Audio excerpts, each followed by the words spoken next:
Long days, pleasant nights, and welcome to Kingslingers, a Doof Media podcast journeying through Stephen King's Dark Tower series and beyond. I am your host, constant reader Scott Daly, and I'm joined, as always, by my co-host, Matty Wise, the dancing clown. How's it going today, Matt?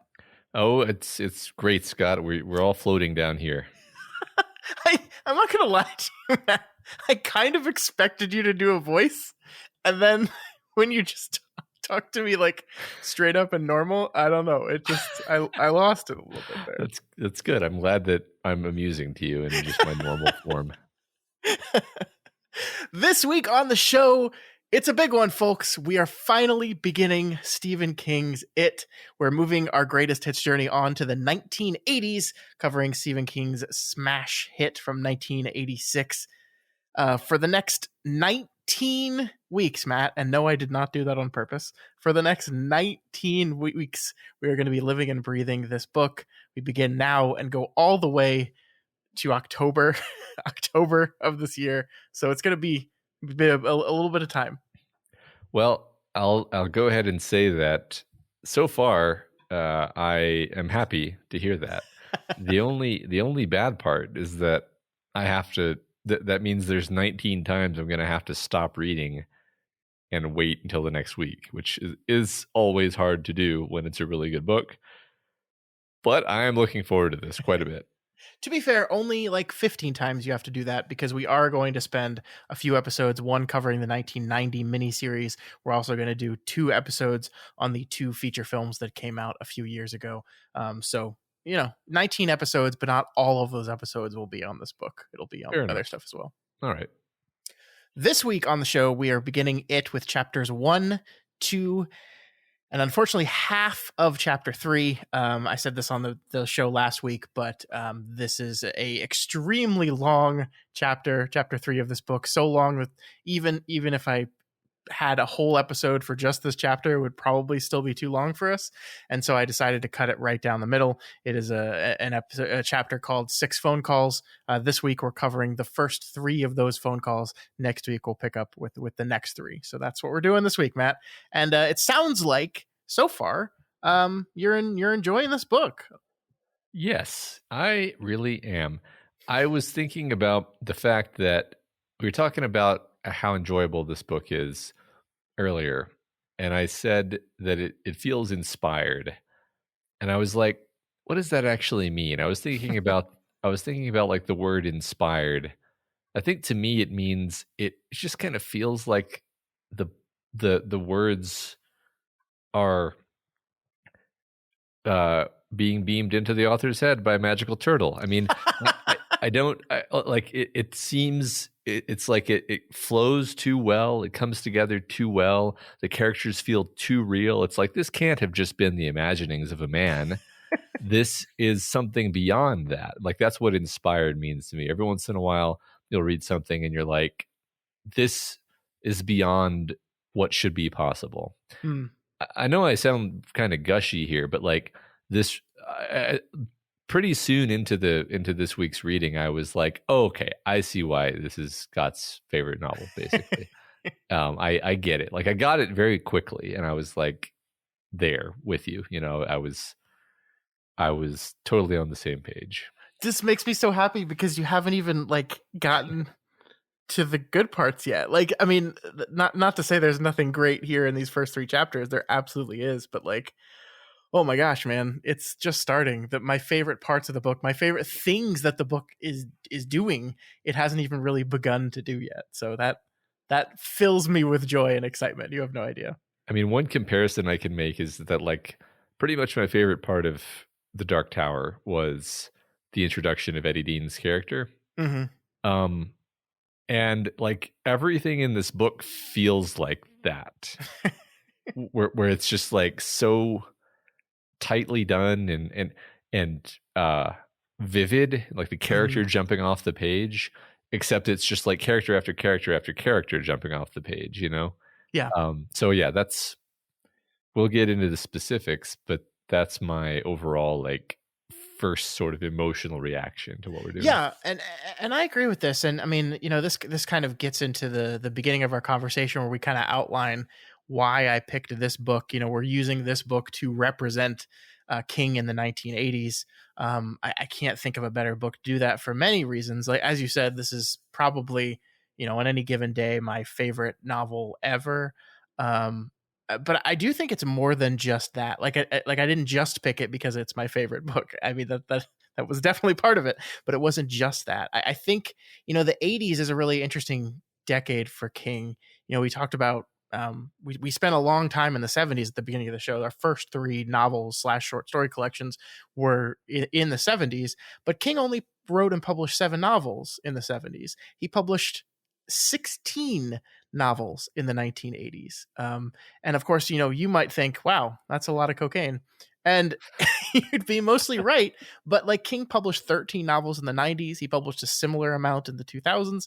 And so, like, really what the 80s is for me is kind of King hitting his stride. There's a lot of really iconic books released in the 80s. We have the first 2 Dark Tower stories, Eyes of the Dragon, The Talisman, Cujo, Misery, Christine, The Dead Zone. These are iconic Stephen King novels. And then this one here that we're talking about now, probably arguably the most iconic of King's novels. It helps that it's the biggest. It is 1,138 pages. That is even bigger than the unedited version of The Stand. And so it has a presence both physically and mentally in King's oeuvre. Yeah. Perhaps amusing anecdote. I mentioned to my kids that we're reading it for Kingslingers, and they said, "Oh, that was a novel first?"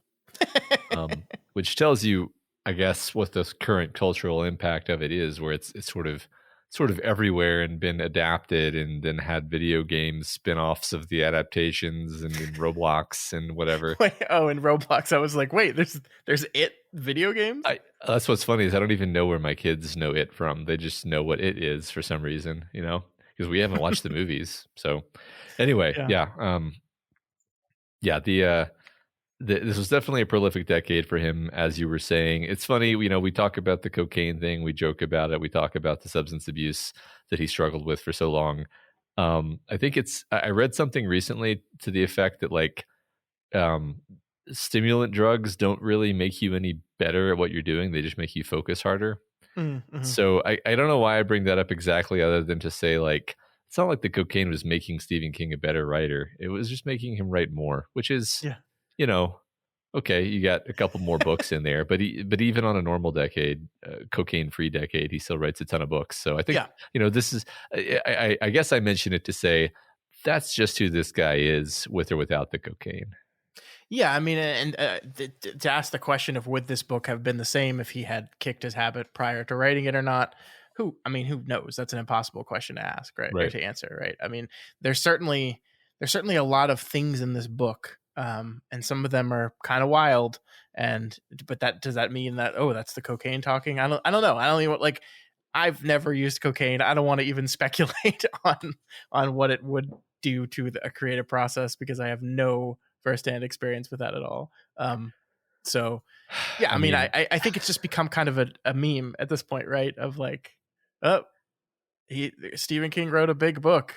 It's probably wild. It's the crazy 80s and the decade of cocaine, Yeah, I mean, having read all of his stuff, not all of his stuff, having read as much of his stuff as we have, and thinking about something like Insomnia, I'm like, that's just as, not that I've read this book yet, but like, that's so weird that it's like, that's just the way his brain is, And that book has a 70-something-year-old man shooting little doctors with his finger bullet gun. Yeah.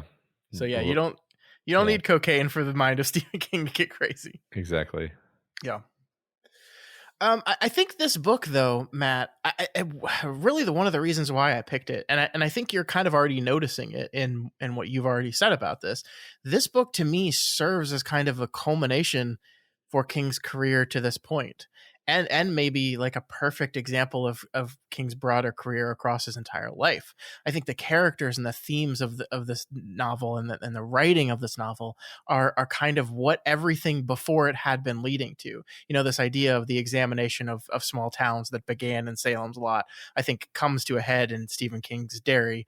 The horror and beautiful innocence of childhood and the loss of that innocence that was, you know, discussed in, oh God, just about everything, right? In The Shining and The Long Walk and Salem's Lot and Carrie, once again, beautifully examined in this novel. The idea of free will, the idea of determination, King's theories on the nature of evil, and of course, some of the best character work ever put to the page, in my opinion. It's all here. All of it is here in this book, and you're seeing some of it already. The novel's huge. It's really, really big, and people have described it as bloated. If you go back and look at some of the reviews of this book when it originally came out in '86, there was a lot of, oh, this is very shaggy, very bloated. It's ridiculous that the novel's so long.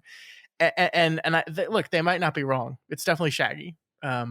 And you might end up agreeing with them by the end of it. If at the end of our 19 weeks, you say, yeah, man, you probably just rip some pages out of this and it would be as impactful. But I love the bloat. I love that shagginess. And I can't wait to get into all of it with you. Yeah, it's like we talked about before. I love me a good 9,000 page fantasy series, like because you get to live inside it, right? It absorbs you in a way that you can't be absorbed by something that's 300 pages or whatever. Mm-hmm. You know, it's interesting. I guess I'll probably talk about this again later, but like a little part of me wishes that I had read this first before all the other stuff, or that we had an opportunity to talk about this first before all the other stuff, because I guess it makes it a little harder for me to talk about this book without getting mentally bogged down in references to, like you just said, the comparisons between what he's doing in Salem's Lot with vampires and what he's doing here with it, and you know, his recurring themes of towns being evil and childhood innocence being lost and all these things you just mentioned and more. That being said, you know, we're going to do our best. I think I can manage to say, you know, my honest, heartfelt reactions to things in this book without getting lost in the referentiality of it all. It's just something as we're walking into it, I'm like, I'm aware of how much I know about King's mindset about these things. Yeah, no, that's definitely true. And the first time I read this book was, gosh, I think I was 12 or 13 years old. And so those weren't things that I knew that much about with Stephen King. So you're certainly coming to this book with a lot more King knowledge than a lot of people do, and it will absolutely influence, you know, your interpretations of what's happening and your reactions to what's happening. That's unstoppable. But I do think that, you know, putting all that aside, there is just something wonderful going on here. Sure. You know, outside of the connections, outside of the things that you're gonna do the Leo DiCaprio pointing at the TV face a lot. There's already one of those in this week's reading, actually. Right. And that's okay. And that I think, to be clear, like, none of those things and none of the connection to the larger Stephen King universe is why I like this novel. It is almost nothing to do with it, actually. Sure. Yeah, I didn't figure. You know, I think you and I have the same opinion, which is that when those connections occur, we're like, that's neat, but it's not. Yeah. It's not why we like the thing. Mm-hmm. You know, it's interesting because the other thing I'll say here at the beginning is, like, I really had a totally wrong impression of what this book was. You know, it's just like, you know, when you say this is one of your favorite novels, maybe your favorite novel, like, I trust you and I trust your taste enough that I'm just going to be like, okay, like, I guess I don't have any idea what it is then, because the premise of an evil vampire clown, like, does not strike me as like a naturally obviously genius premise that I'm just going to love. And so I kind of just withheld judgment and was like, whatever I have in my mind for what this novel is, it must be wrong because I don't get it. And then, like, pretty much as soon as I started reading, I was like, oh, okay, yeah, this is good. Yeah. I mean, there's so much I want to say to that, but I think I have to hold off on it until we get further into the book. All right. But yeah. No, it's this novel it's big, and so that means it's a whole lot of things. Yeah, fair. All right, Matt, you want to get into it? Let's do it. That's not gonna be the last time I'm gonna make that joke. Nope. So this book, as usual, begins with some quotes. We have this really interesting thing here, Matt, where the book itself begins with a series of quotes, and then we move into part 1 of the book, which we're going to be covering over the next 2 weeks, and that has its own set of quotes. So I don't want to spend too much time on this, but the first one has a quote from the Michael Stanley Band about an old town. The second one is a George Seferis poem. I think he's been featured on Stephen King quotes at the beginning of stories before. He's a Greek poet, and that is about old friends. The one I wanted to focus on that I thought was the most interesting out of these beginning quotes of the book itself is a Neil Young quote, which is "out of the blue and into the black." That is the one that I think is the least obvious of these 3 quotes. Like, you can look at the old town one and go, oh, old towns are a big thing. Old friends, old reunions are a big theme of what we seem to be heading towards in this book. But this one is like, okay, well, what does that mean? Right? Mm-hmm. And so I went digging on this because I was just curious about it. And it's a line from Young's song, My, Hey, Hey, which is a song about Neil Young's feelings of obsolescence in a changing world of rock and roll. The song is actually probably most famous for not this line, but for the line, "It's better to burn out than fade away," which Young actually took from a bandmate of his song and then put it into this. The line was made famous, or I guess infamous, by appearing in Kurt Cobain's Suicide Note. But that's kind of a digression. Here in this context, out of the blue and into the black seems to mean kind of away from the limelight, away from the being center stage, and into the darkness, the unknown, the underappreciated, the disappeared a little bit. Okay. So I'm curious kind of what your reaction to that is.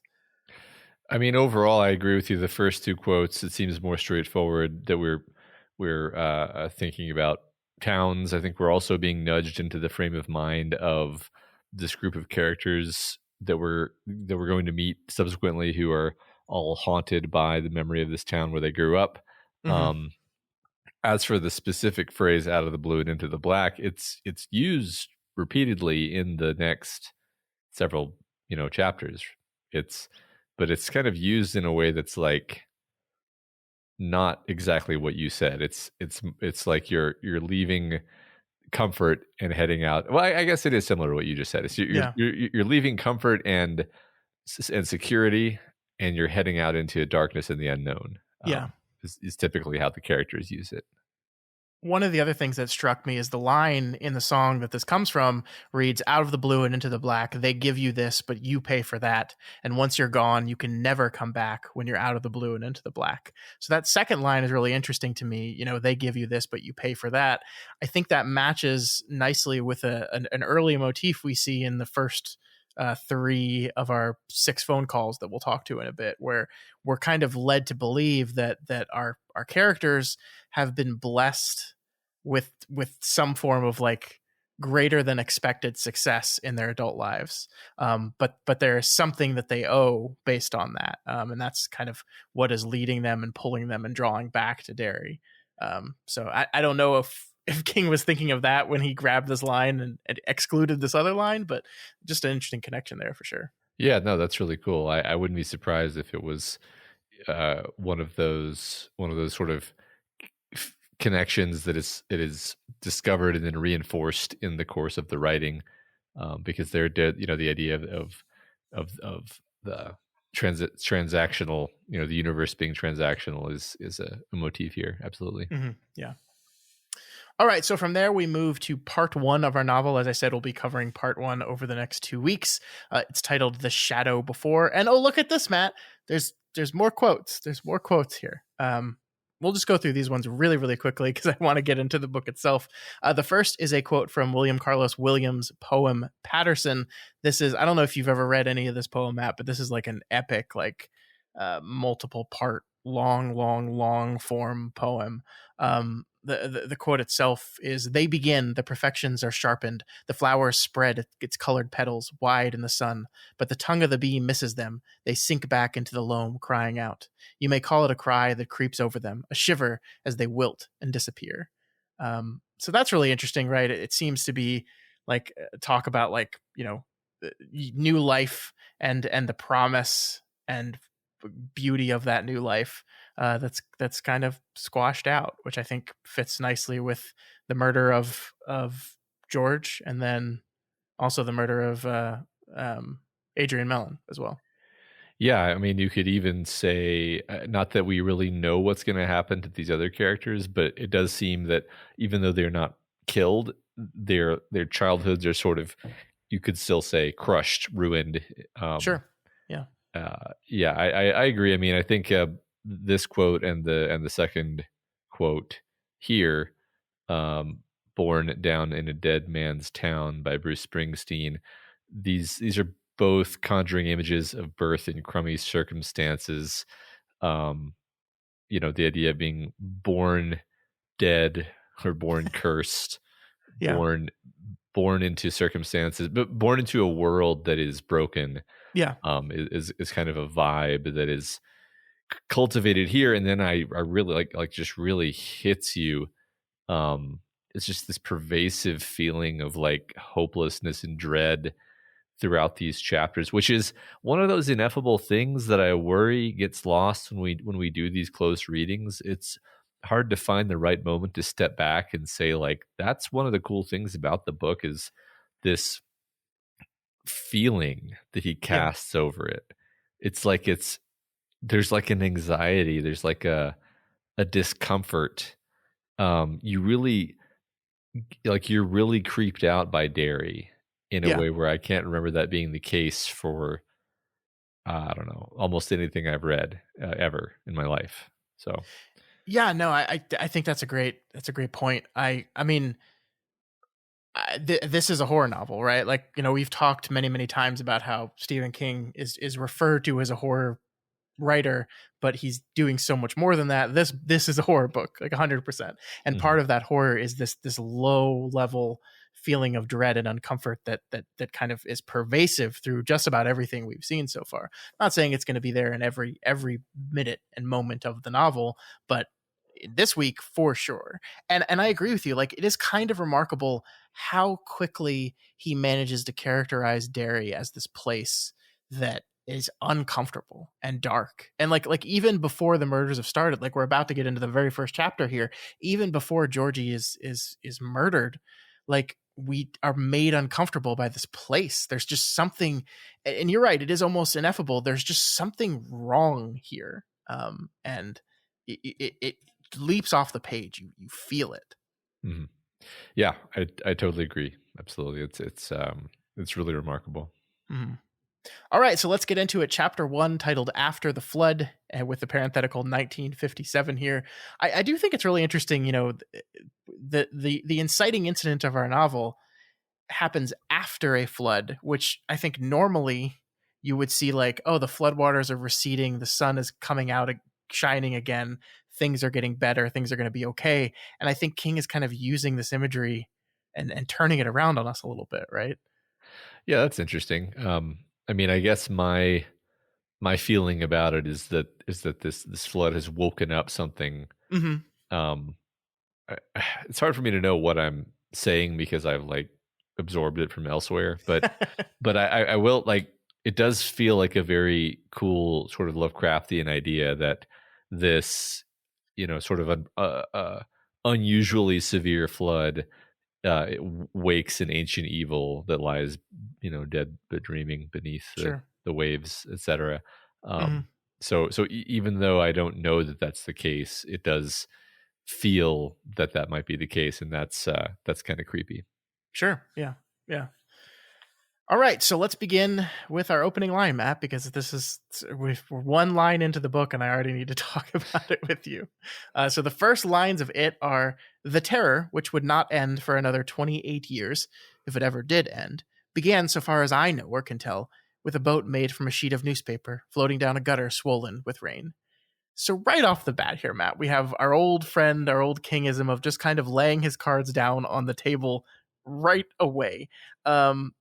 There's also an interesting bit of so far as I know or can tell, this is not a first person story. This is a close third person story. And so the interjection of the narrator here at the very, very beginning does what King so often does, I think, which is put you in the mind of someone laying a story down for your enjoyment. This is that you're being told a story where the narrator and how he or she tells the story is actually part of the story a little bit here.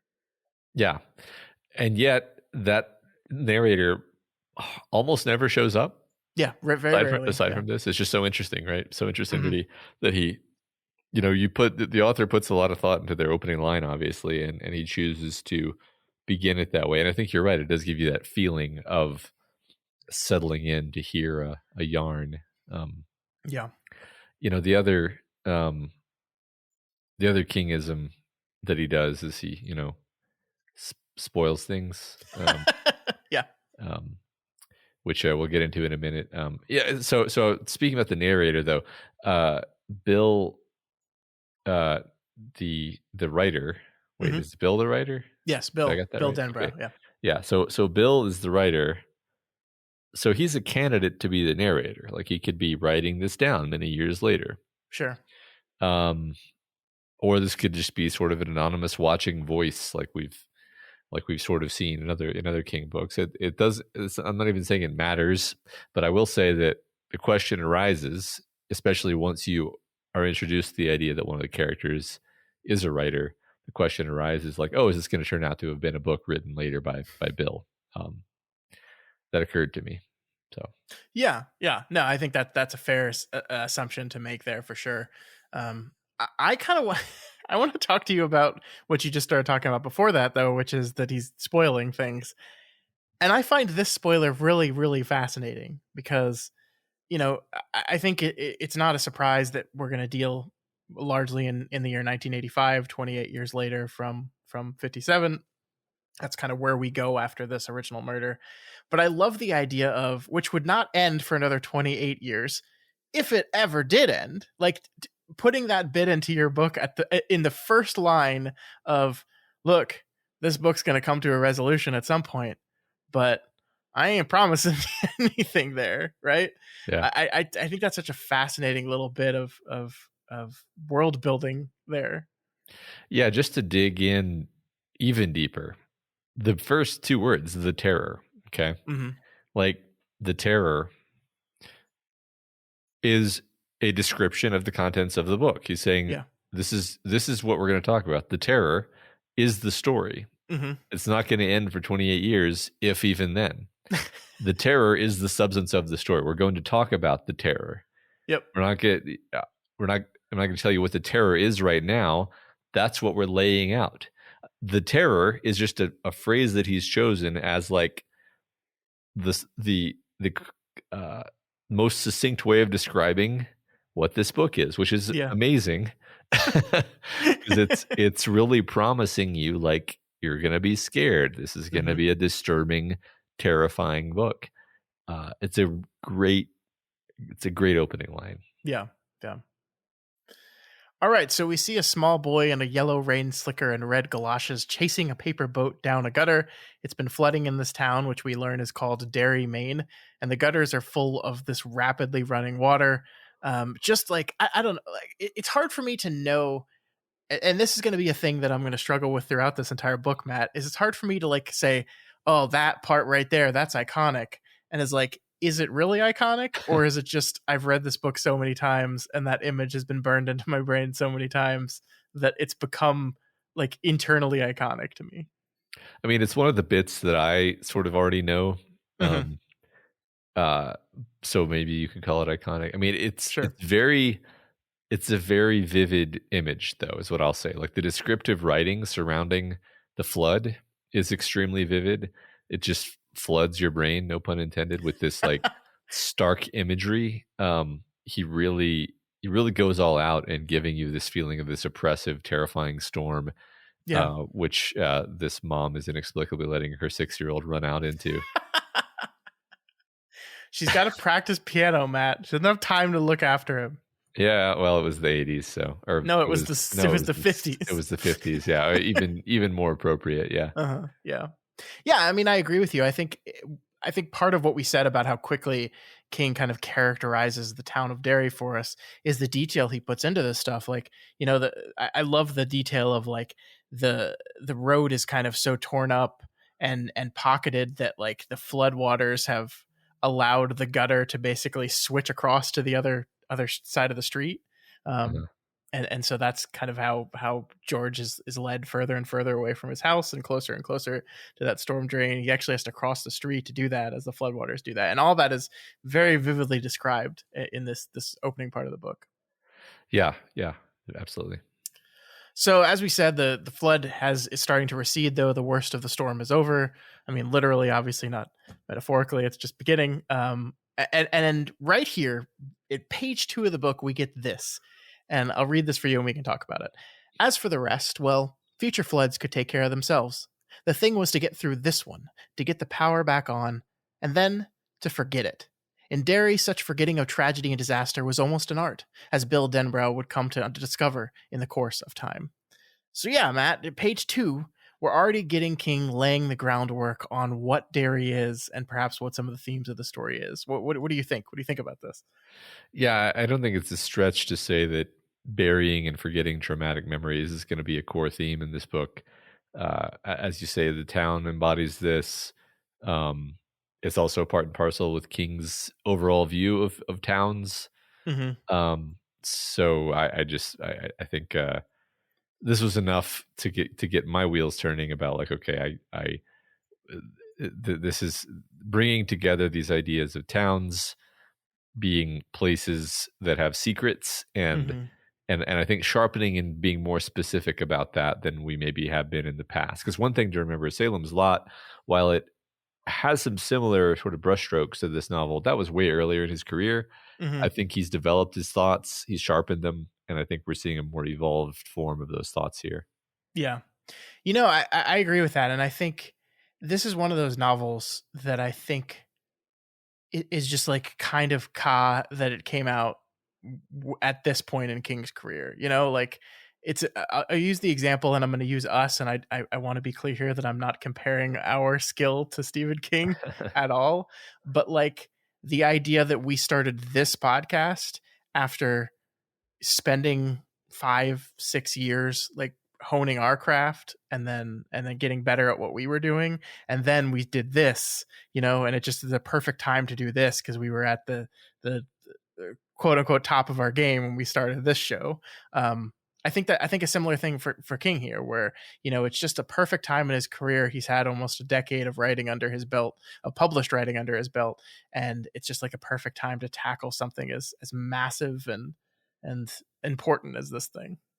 Yeah, that makes sense. I mean, it's actually inspiring because it's like you have to build towards something like this. Yeah. It's like, okay, I don't feel so inadequate because even he had to build up toward this. I like Yeah. that framing. Yeah. So as little Georgie runs after his boat, quote, to his strange death. Thanks again for that, Stephen. Yeah. He thinks lovingly of his older brother, stuttering Bill Denbrough, who I guess we can go ahead and say right now is a rather important character in this here novel, Matt. I don't know why I'm trying to be coy with some of the stuff. He's one of the main characters. Bill is one of the main characters. Bill is sick with fever, but he made this little boat for his little brother. And I love Matt. One of the things I love so much about this, in this introduction, we just see the love these brothers have for each other, especially the love of a younger brother towards his elder here, which is just kind of almost turning the screw where, since we know what's about to happen to poor George. Like look at this. I love this line right here.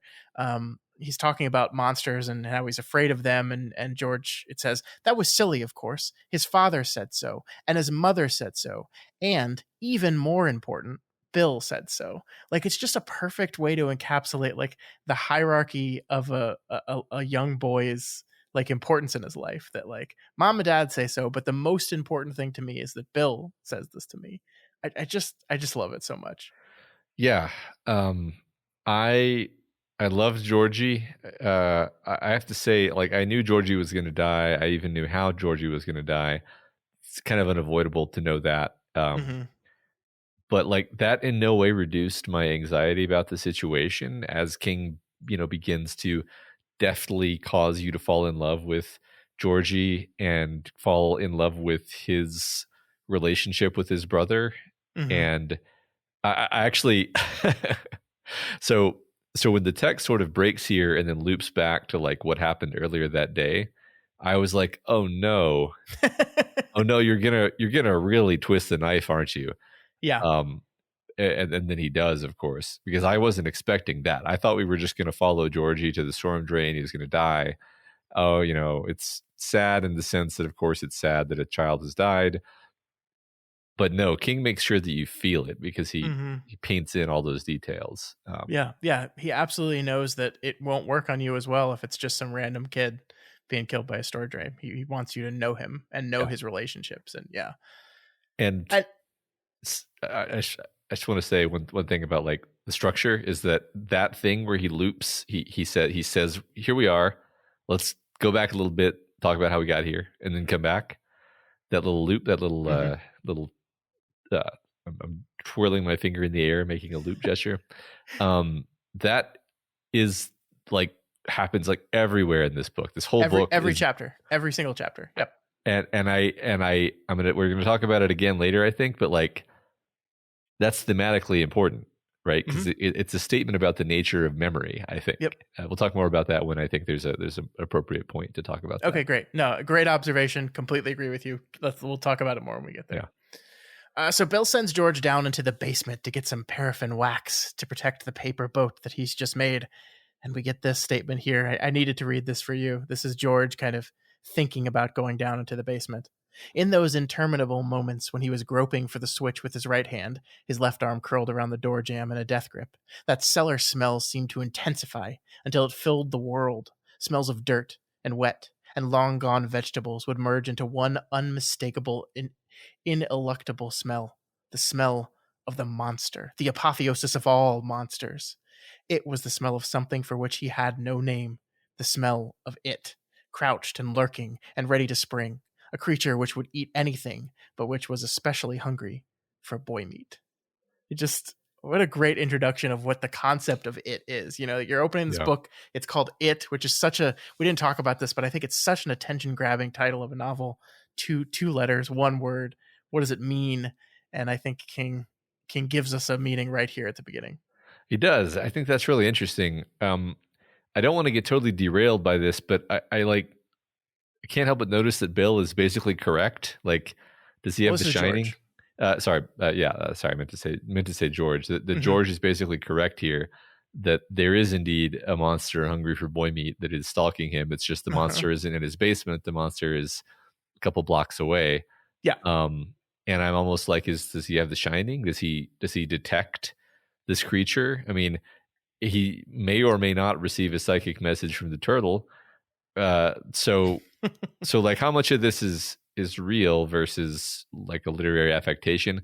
I don't. There's not an answer to that question. It's Sure. just these are things that were popping through my head. Yeah, I mean, let's pay attention to that for sure. Because it could be one or the other. It could be both. We Yeah. don't know yet. Yeah. So George grabs the paraffin after talking himself up, pausing only to strangely stare at the turtle on top of a bottle of turtle wax, wondering where he's seen a turtle like that before. And this is, Matt, I think one of those moments where, like, if this was the first time you had read a Stephen King book, I would have to be like super coy with you and have to be like, hey, that's random, Yeah. right? Yeah. A turtle? What a strange tangent. Yeah. But you've read The Dark Tower, Matrin. I guess the question I have for you is like, was that so readily apparent that you read that and were like, yeah, I mean, I obviously know we're talking about Matrin right here. Yeah, I was like, yeah, it's Matrin. Matrin's trying to tell him something. Maybe Matrin's trying to tell him don't go to the storm drain, but not it doesn't work. I mean, and also here's the thing: even if you don't know Matrin, even if I hadn't known Matrin, uh, King is King is clearly establishing this as a thing for you to keep in mind. Yeah. Yeah. Because another character will mention a turtle before too long Mm-hmm. in this week's reading. So he's intentionally kind of keeping that question in your mind, like, what is it with turtles? What are we doing with the turtle? Yeah. He is aware of that. He knows that you don't know what it means, but he's maintaining that as a thing in the back of your mind. Mm-hmm. So George returns. They seal the boat and then joke around about a-holes for the next 3 minutes before he goes out to try it. The two say goodbye to each other, and the text kind of pauses here to let us know that this goodbye is unusual. I mean, we kind of already know why. Like, we know the context of that. We know that George is about to die, and so the text is allowed to kind of play up the final moments of this family together. But the characters behave that way too, right? George kisses his brother on the cheek. We're specifically told that's an unusual thing for him to do. Bill tells George to be careful. That, we're specifically told, is an unusual thing for him to do.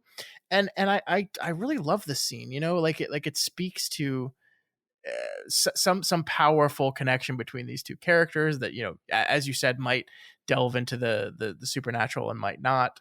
But King is allowed to, because he's showed his hand already, to layer this entire sequence with just tragedy after tragedy after tragedy. You know, his mother playing Fiorelise, like the fact that these people are all living in the final moments of normalcy they will ever have, and they don't even know it, and yet some of them seem to kind of sort of know it. I don't know, it just makes for incredibly engrossing reading, I think. Yeah, absolutely. There's something extra tragic about the idea that Fiorelise is going to be just ruined for these people for the rest of their lives. Yeah. And it really makes you, become aware of centrally the idea that this is not just a tragedy that's going to kill this child. It's a tragedy that's going to destroy this whole family. Yeah. And possibly others in a radius around him. It's going to punch a hole in the world. Yeah. And yeah. And yet we're kind of primed by the novel to think of this place that we're in is a place where tragedies need to be forgotten and moved on from as quickly as possible. Mm-hmm. So there's that kind of push and pull of that central idea. Yeah. But and yet I think it's like you forget about it, but it doesn't actually, you don't actually move on from it, is maybe one thing the book is saying. You put it out of mind, you don't talk about it, but it still defines your whole world. Yeah. I can't help but think there's no better place to bring this up than here. And I kept thinking about this while reading this book. Stephen King has this autobiographical story where he witnessed a horrible tragedy with his own eyes, Mm-hmm. of a boy being killed in front of his own eyes, and blocked it out, like mentally erased it. But he knows that he saw it, and he saw the after effects of it. And I can't help but think that story is something that's informing this novel. Mm-hmm. Yeah, I think that's a very fair thing to say. I mean, and I think that has been a motif through a lot of King's writing. Like, I don't know if you were, but like the short story from Night Shift, sometimes they come back. Mm-hmm. You know, is almost kind of an text for at least the first few chapters we've seen here, right? This idea that a tragic, terrible thing happens to you when you're young. We don't even know the full scope of the tragedy quite yet, but it happened. You move on from it. You push it away from your memory, but things come back, and that is what at least 3 of our characters are experiencing early on in this book. So, just since you mentioned it, the sentence "sometimes they come back" literally appears in this book. It does. Yeah. So another reason why I picked Night Shift, Matt. It's all going according to plan. It's all going 19. So from here, we cut back to George with his boat chasing it down the floodwaters. The boat goes down a storm drain, and when George looks to see where it's gone, he finds a clown. Just a clown standing in a storm drain. It's our old friend Pennywise, Matt.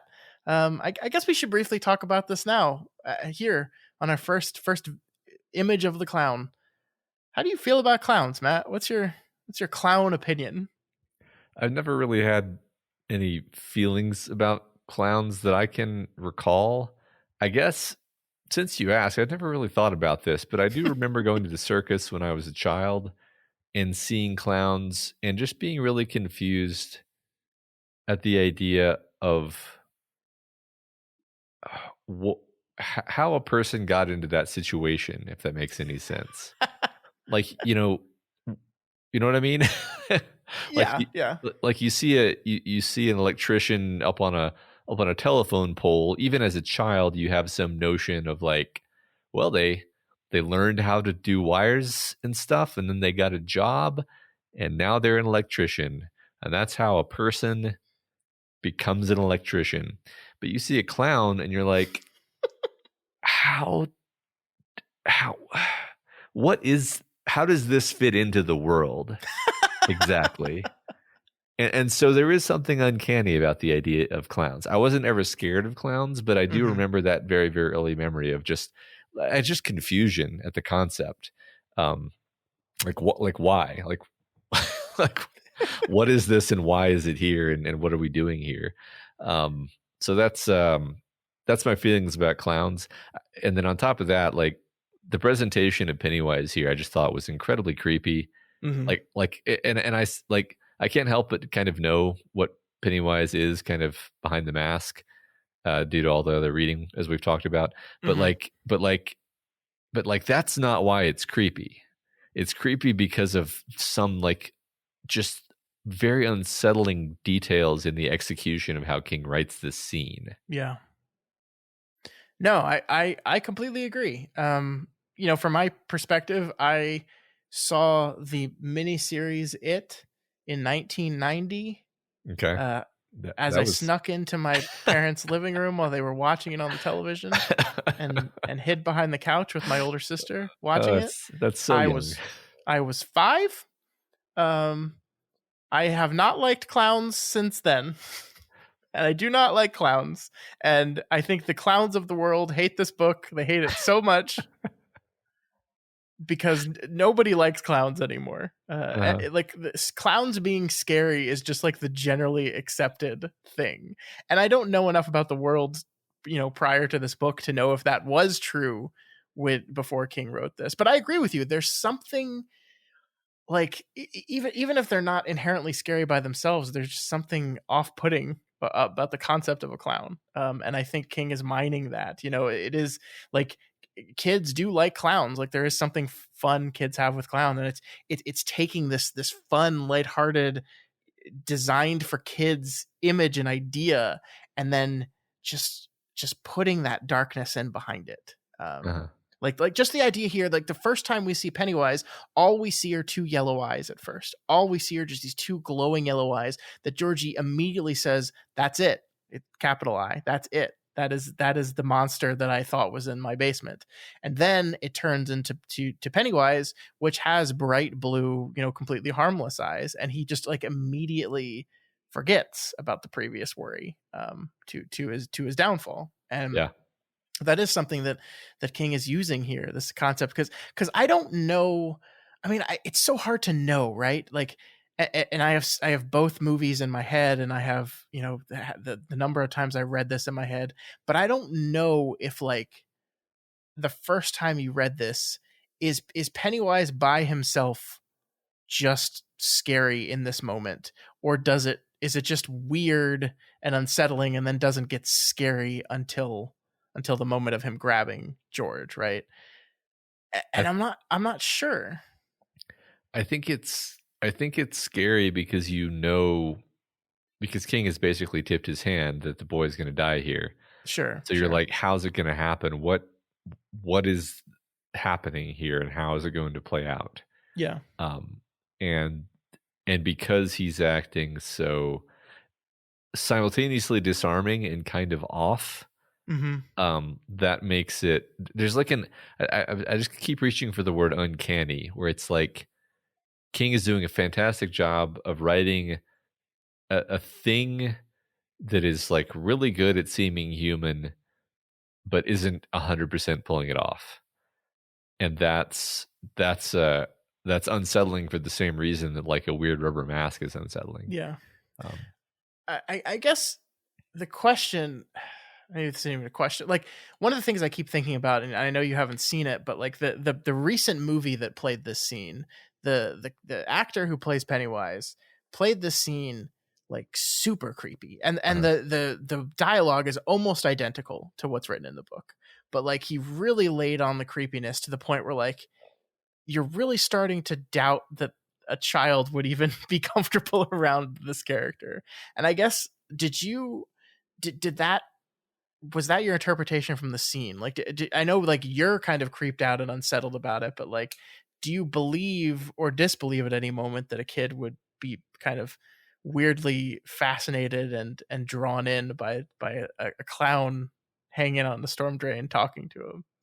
I did not read it that way. I totally read it as, um, you know, the creepiness is that why the hell is there a clown in the storm drain, and the clown is acting totally normal and just being like, yeah, Okay.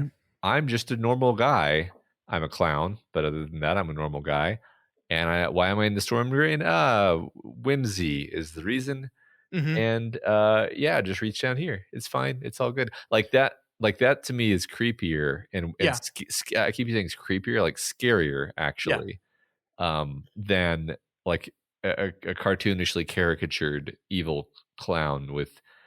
I haven't seen the new It movie, but like to me, the idea that like his makeup looks like satanic, it's like, It's a choice, right? It's yeah, definitely a choice. it's a choice, and I'm like, to me, it's more unsettling if he just kind of looks like a normal clown, but he is Satan, right? Hmm. Like that's always a creepier idea. Like I keep saying Satan pseudo intentionally because it's like the idea of the character of Satan, at least as it's sort of portrayed in like the modern conception, is like he doesn't look evil. He's just can look like a man if he wants Yeah. to. He's Yeah, I think that the text describes him as similar to Bozo the clown, and I think it very specifically says, if George were a little bit older, he would have thought of Ronald McDonald, right? yeah, right. Who I don't think Ronald McDonald is scary at all. No, no. Yeah, I'm glad you said that. I agree with you. I think the intent of the scene is definitely that he's just asking like a normal clown, except he's in a storm drain, and that is the unsettling nature of it. Right. Yeah. I did just want to say, like, the use of key rect in this part. Like, I Georgie am Mr. Bob Gray, also known as Pennywise the dancing clown. Pennywise, meet George Denbrow. George, meet Pennywise. And now we know each other. I'm not a stranger to you, and you're not a stranger to me. Key rect, and it's spelled Keerect. And I don't know. There's something perfect about that. Yeah. Yeah. It's so again, it strikes me as being so performative in Hmm. its like precision as he's like laying the trap. And Yeah, related to that, I love how Georgie like keeps kind of stepping forward to reach for the boat, and then thinking better of it and withdrawing. It happens yeah, at least twice that I can remember before he finally does stick his arm in. yeah. So I also think we all just need to mutually agree as parents to tell our child that when you tell them don't talk to strangers, then the next thing you should say is, oh, also, if you tell them that and then their immediate reaction is, okay, well, my name is this, now we're not strangers, go, no, that's uh-huh. not how strangers work. Yeah, doesn't that also happen in cabin? A knock at the cabin. Yeah, I think it happens in like thousands of stories A bunch of everywhere. stories. Yeah, Yeah. that's a good point. Um, yeah, Just teach your children that strangers doesn't mean I don't know your name. That's not what strangers means. yeah, Yeah. right. Yeah, So yeah, despite his better judgment, Georgie reaches for the boat, and that is when Pennywise strikes. His face changes into something so horrible that the text seemingly doesn't even try to describe what it is. Matt, I really liked that detail. Is like it just we see here that it just immediately destroys George's sanity, but like there's no words to describe what it is that he's looking at. I love that so much. yeah. Very Lovecraftian. I love that too. Mm-hmm. Yeah, So Pennywise yanks Georgie's arm off, and by the time their neighbors come to see what's wrong, the boy is already dead. Which is, I mean, we're finished with this short chapter that we just spent an hour talking about, but it's such a statement piece of your novel, right? Like you begin this big 1,000-page book with the death of a child, a young child. Georgie is, I think 5 or 6, or very, very young. It's just a hell of a statement to make. Yeah, vividly portrayed and not sparing you any of the psychological horror or the sort of more immediate physical horror of it. Yep. Just an amazing. I mean, just an amazing short story, really. I mean, Mm-hmm. not that it gives you a satisfying resolution, but the chapter in and of itself is a kind of perfect masterwork as it stands. Mm-hmm. Um, I wonder where the idea for this chapter occurred to him in the process of writing this novel. Like, do you think he wrote Mm. this chapter and then he wrote the rest of the novel, or do you think he went back later and was like, "How do I start this sucker?" And That's he, yeah, I don't that's know. a good question, and it's funny because as much as I love this book and have read it so many times, I really have not read about it very much. I really don't know a lot of trivia about the creation of this novel. Okay. Well, I'm curious. Yeah, maybe I'll do some research and we can circle back to that in November. All right. All right, so from here we move to chapter 2, titled "After the Festival." Once again, a parenthetical of the year. So we've moved to 1984 now, 27 years into the future, and we're at Derry's Canal Day Festival, where the murder of a gay man named Adrian Mellon has been committed by some Derry teenagers. Once again, as you said, Matt, King starts with the event itself, the murder. It has happened, and then we kind of flash back and work up to the event itself from various perspectives to lead up to it. Yeah. Yeah. That's once again, this technique is going to be. I don't know a single time that he does just tell the story in a sort of straightforward way. None in the, like, seriously, in this reading, absolutely none. Every single chapter, and then when we get to chapter 3, each sub chapter does the same thing, where we start at the end and work our way, and then flash back and work our way back up to it. Yeah. And I think there's a reason for it. I mean, the book itself is about memory, and it's about Mm-hmm. being haunted by the past that you don't want to remember or can't remember, and thus we keep starting at the end because we are watching our characters sort of process and drag themselves through the recollection of the thing that happened and how we got here, dragging us and themselves through the story with the full context of the weight of its consequences in our mind. um and that's that's the theme of the book, so it makes total sense that he do it this way. I mean, I think it's a really effective literary technique. But then I think the reason he does it so much here is that it's just really appropriate to this story. Yeah, no, I completely agree. I think the thematic appropriateness definitely lends it to be something that he's doing intentional. And isn't that great? Like it's one thing to do that on a macro level, right? As you said, to make the theme of the book the idea of memory and recall, and we're kind of setting things up where we have these characters, these characters in their 30s that are just starting to remember things that happened to them when they were children. And we're presumably going to continue along that line into the next chapters. But and that's a great idea. But then to on the micro level, establish that and reference that in each individual chapter, I think it's one of those things that I think elevates this book. And you might not even notice it, right? This is one of those things that you might not even consciously notice the pattern and the structure of the chapters is doing this thing, but it is enforcing subtly this idea of recall, of memory, of blocking things out and then letting them back in, of seeing the end of things and then being told the story that brings you there. It's such a good idea. It's such a good idea. It's like you can kind of imagine him having this idea and then saying, oh, and at the beginning of my book, I'm gonna reinforce this by doing it again and again and again and again. I love it.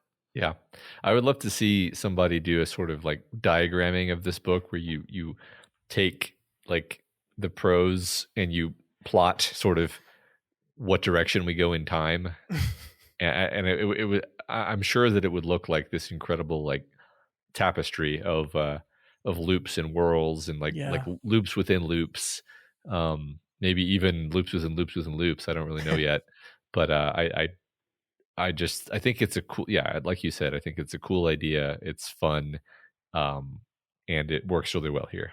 Yeah, yeah. And Matt, here at the beginning of this chapter, if I can just get back up on my soapbox again here for a second. I know we've talked about this before, but hey, it's our show. We can do it again. I listen to people talk about like late career Stephen King a lot, and a lot of people talk about how he's gotten too overtly political in his novels. And whenever I hear that, frankly, I don't know what the fuck they're talking about, because like Stephen King starts It, a book written and published in 1986 with the death of a gay man. And not like, to put that in perspective for maybe some of our younger audience members here, like the 80s were not a great time for LGBT folks, right? Especially gay men. You know, the AIDS epidemic was absolutely out of control by like 1985, and our government was being extremely slow in reacting to it, if reacting at all. Like I think it was almost all the way through Ronald Reagan's first term, like before he even said the word AIDS, despite the fact that thousands and thousands of people were dying. Also, you know, the panic caused by it also saw like a huge increase in hate crimes against gay men, especially when people didn't understand how the virus was transmitted. It was new, it was scary, and people were lashing out. Things were not good, right? And I think King decides to step in and write a story where one of the inciting incidents of the novel is a hate crime. He's making a political statement here. It's not a subtle one. And I think furthermore, he places this hate crime consecutively next to the death of a child. In the first chapter, we have the death of a child. In the second chapter, we have the death of Adrian Mellon. In both cases, I think it's a horrific death of an innocent person. Like there is a line to be drawn here and a connection to be made here. He's making a statement here in this book. It's a very political statement, and so I love it. I think it's great. I also think, like, speaking of how he's connecting them, the cop interviewing Don Haggerty, Adrian Mellon's boyfriend, is a man named Harold Gardner, who we're told specifically is the son of Dave Gardner, the first man who ran to Georgie's aid and found his body back in 1957. And so these two murders are connected not just by the clown that's in both of them, but by the fact that it is the death of an innocent person. And I don't know, man. I don't know how else to like tell people, is like, the dude's always been political. Like he's always written political stuff. He did this. This was a choice. He was looking at the world and he made this choice to comment on it here. Yeah, I mean, like the first two books, Carrie and Salem's Lot, both have political themes. I've always agreed with you on this. It's like y'all just weren't paying attention, I guess. Yeah. No, what it is he says the word Trump in his books, and that makes half of our population very angry when you say anything. Yeah. I guess that's what getting political means now. Yeah. Yep. But yeah, it's not some kind of extraneous detail either that the victim is gay. It's specifically a hate crime, and it specifically then focuses on the idea that Derry has this malignant, highly focused strain of homophobia thriving within it. And furthermore, that this is a bad thing. Very clear. Mm-hmm. Yep. And you know, I mean, I've read plenty of critique of this sequence, right? You know, there's plenty of people out there that say, yes, obviously King is making a political statement here, but it is using a gay man, the death of a gay man, just as you know, plot fodder for your novel. And I get that critique. I totally get it. I don't share it. But I'm not gay, so like that's, I'm not gonna tell a person they're wrong for feeling that way, right? But it is undoubtedly political. Yeah, well, I'll talk about this maybe more later, but like the another theme of the story is marginalized people who are on the outs from what you could call mainstream society, and how, you know, how human beings are this absolutely vicious pack animal who savages people for any deviation from the norm in any way, shape, or form. How children do this in a very crass and obvious way, but adults actually still do it. They just do it in a more subtle and insidious way. Sure. And so, like, the fact that the victim is a gay man is part of this pattern. Yeah. Right. It could have, and that's I think, it's not just like it's not a token character. Sure. It's part of a pattern, is what it Yeah. is. Yeah, and also, I mean, in my opinion, like one of the things that I just like with George here, King spends the majority of this chapter allowing us to learn who both Dan and Adrian are. Mhm. It's an effective tool of making us feel for him when he dies more, that have that feeling more acute, but also we get to learn who they are as people and characters too. So Yeah. Yeah, exactly. And like you said, we come to understand that this poor man is really this innocent, sweet soul. mhm. Um, you could even say there may be something about his innocence that matches with Georgie's innocence, where it's like this Yeah. sort of makes him feel victim or something like that Yeah. Yeah. One other thing to note here, though, outside of these three boys who did this hate crime, and as you said, like this deep seated rot of homophobia, I think later Dan shows Adrian the kissing bridge, and like there's just it's just homophobic graffiti like all over it. It is kind of also remarkable how the establishment of Derry is at best indifferent to the plight of gay men. Like every officer, lawyer, constable, what have you, that is featured in this chapter, like starts it with, I mean, they were just some queers, right? Like I think it's I forgot the name of the character. It's uh where'd he go? It's Harold Gardner, the cop who at the very beginning of this chapter says, "Grief or no grief, pain or no pain, he was after all just a queer." And it's just like, Christ, man! Like it's not that these men, that this establishment are actively doing the crime, but like this pervasive feeling of indifference is even felt by the establishment. Yeah, I mean, the nicest thing any of them have to say is like, yeah, he was gay, but even so, he still deserves justice. Like that's like the nicest among our cops, right? Right, Um, yeah, so absolutely. So we learn that Mellon was killed by three teenagers: Steve Dubé, Webby Garton, and 15-year-old Chris Unwin. And that Mellon's crime was, of course, being gay while loving Derry. We see he was wearing a hat, a paper top hat with a brim that said "I love Derry" on it. But we also see here that there was another person present for the murder, Matt. That there was a clown. ooh, yes. Um, which yeah, I love how that element is introduced briefly, and then we like keep returning to it, and then like backing away, and then returning Yeah. to it, and backing away, and Yep. it takes forever to actually hear the story of like what actually happened, and even then, of course, the cops don't believe it. Um, One small note I thought was really interesting is that one of the cops literally calls Pennywise a vampire clown. And I was thinking about how the word vampire doesn't appear until page 12,000 of Salem's Lot, a novel about vampires. Not that Pennywise is a vampire, but he's well, I actually don't really know exactly what Pennywise is. I have some pretty good ideas, but I think he's something vampire like. I guess I just thought it was interesting that we use the word vampire the way we do here.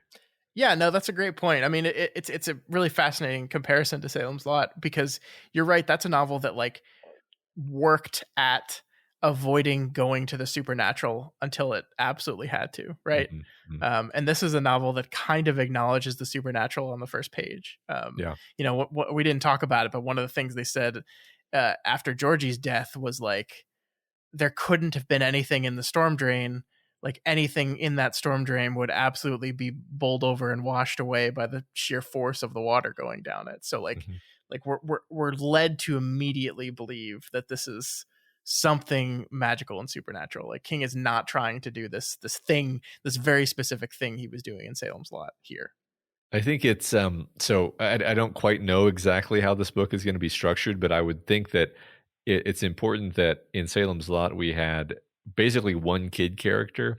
Mm-hmm. Everybody else was adults. The adults took forever to get their heads around the idea that there was something supernatural happening, and the kid was like, it's vampires, like immediately, Yep. like almost to a comical extent. And I feel like something similar may happen here, where the adults are just totally blind to what's happening, and our kid characters are the ones who figure it out. Yeah. Well, we'll find out. All right. So the book spends some time talking about the Canal Days festival itself, which we learn serves as a celebration of and kind of a cleaning up of Derry. We see here that part of it was getting rid of some of that nasty homophobic graffiti all over the place. Hooray. We Uh-huh. also see here, Matt, a name, Mike Hanlon, the local librarian and historian of Derry. And as we'll learn later, is going to be the man that will be making these 6 important phone calls in our next chapter. We see in this moment that Mike was helping open a museum to Derry in the center of town, and he wanted to show some of the less than favorable truths of the city, but was overruled, as we see here. But it was all agreed it was a great success, and no one really wanted to see those gory old things anyway. It was so much better to accentuate the positive and eliminate the negative, as the old song said. So yeah, in 2 chapters, we have 2 beats really specifically drawing out this idea that the desire of this town generally to bury and forget the bad parts, right? Yeah. And you're kind of hearing me kind of process some things in real time here, because the fact that Mike Hanlon is still in Derry and he's kind of trying to be this memory of the town while all the people he calls have fled makes me really interested to hear Mike Hanlon's story. Mm-hmm. Which I assume we'll get eventually, because of course we will. But yeah, like I'm suddenly very curious about Mike Hanlon and his life. Sure. So we move to the carnival itself, which in which our 3 teenage morons see Dan and Adrian walking around the park, having the audacity to be gay in public, I guess, which enrages them. They would have fought them right then and there, and who knows what would have happened. But an officer put a stop to it, despite him letting them know that he's neutral on the quote bum punchers. Which again is just so like every position of authority has to be like, just so you know, I'm not not really for any of this stuff, but don't want to see people get hurt. Yeah. These are our law-abiding citizens. Yeah. So Matt, the text then gives us a brief history lesson of the Falcon, which is Derry's one and only gay bar. This is the kind of thing, by the way, that makes a book like this so long, that we spend a few pages kind of going over the brief history of this bar. Does it matter what the Falcon is, how it became a gay bar, what the owner's reaction was to realizing he was now the owner of a gay bar, what the town's reaction to the bar is? Does that matter to like the plot? No, not really. But I think it is part of the building blocks of Derry, which I think you've already seen King is very, very interested in building and shaping and taking time on. And so King focuses on it here. Yeah, he's making it feel like a real place. This is what makes King's novels so engrossing. And so it's not something that I would criticize. Yeah. We also take the time to learn about Dan and Adrian, as we said, how they came to meet, how they came to Derry. We learn that Dan doesn't like Derry. He calls it a sewer, a bad place. I love this quote. In Derry, he once told Adrian, it always felt like 13 o'clock. I love that. There's that feeling that something's off, something's wrong, something's not as it should be. Yeah. That's the feeling that I get from the text. That's it's such an unsettling place, even though it's God, like that's the coolest thing, honestly. Like the more we talk about the book, the more I'm thinking back to the feelings I was having while reading it, and realizing like I find this fictional place that doesn't exist unsettling and unpleasant, and I don't want to go there. I love it. Well, you're gonna go there because we're going to Bangor. We're going. Yeah, I was thinking that as I said it. I was like, "Uh-oh, you've already got me to commit to going to Derry." Oh my God, it's all part of an elaborate Stephen King-esque plot. Oh my God. Oh my gosh. I think the important thing to note here, though, is that Adrian doesn't agree with his boyfriend, right? That Adrian Mellon loves Derry. He's not just wearing the hat ironically. He actually does love Derry. He loves the town. He loves his time here. Dan wants to leave. Adrian doesn't want to leave. And it's not just because of Dan, right? Like he met Dan while he was down here and on an assignment for a piece he was working on, and stayed and stayed for Dan, certainly, yes, but also stayed because he legitimately loves this town. And that's interesting because I guess we know how Derry felt about that, right? Not good. Right. That's something that I noticed is like the fact that Pennywise chooses as his, I guess, first victim in some sense, this guy that actually likes Derry. Like it's almost like it picks him because he's this optimist. He's this ray of sunshine. I don't know. I don't know how much like, premeditation was involved here. Obviously, we're thin on the details, but it seems important that that this was the guy who actually liked the town who is killed. Yeah, and I mean, I guess the most interesting thing to talk about as we get to the murder itself is this idea. So, I think the text wants us to draw this comparison and between the death of George Denbrow and the death of Adrian Mellon, right? Because they're kind of the two pieces we have to work with here at the very beginning. And I guess the interesting thing to look at when you look at these things is Georgie's death was caused by and initiated by Pennywise, right? Like he's just outside playing, not hurting anyone, not doing anything, and Pennywise grabs him. Adrian's death, I mean, he's similar. He's outside walking around Derry, not doing anything, not hurting anyone. But like the town in its residents attacked Adrian Mellon. Right. Like beat the shit out of Adrian Mellon, tossed Adrian Mellon off of a bridge. And at the end of that event, Pennywise shows up and takes advantage of it and drags him away. But that's not the same as what he did to Georgie, right? Like there's no moment in Georgie's death where you could say, oh, well, this is the fault of the town, right? Like this is the town's doing and Pennywise is just capitalizing on it. Yeah. So that's an important distinction between these two deaths, I think. Yeah, I was puzzling over that, and the real obvious common thread is that they're both located near, the water drainage system in some regard. I was thinking about the fact that this is called the Canals Festival. Is that what it's called? Mm-hmm. Festival of the Canals or whatever. Yep. And I was like, canals.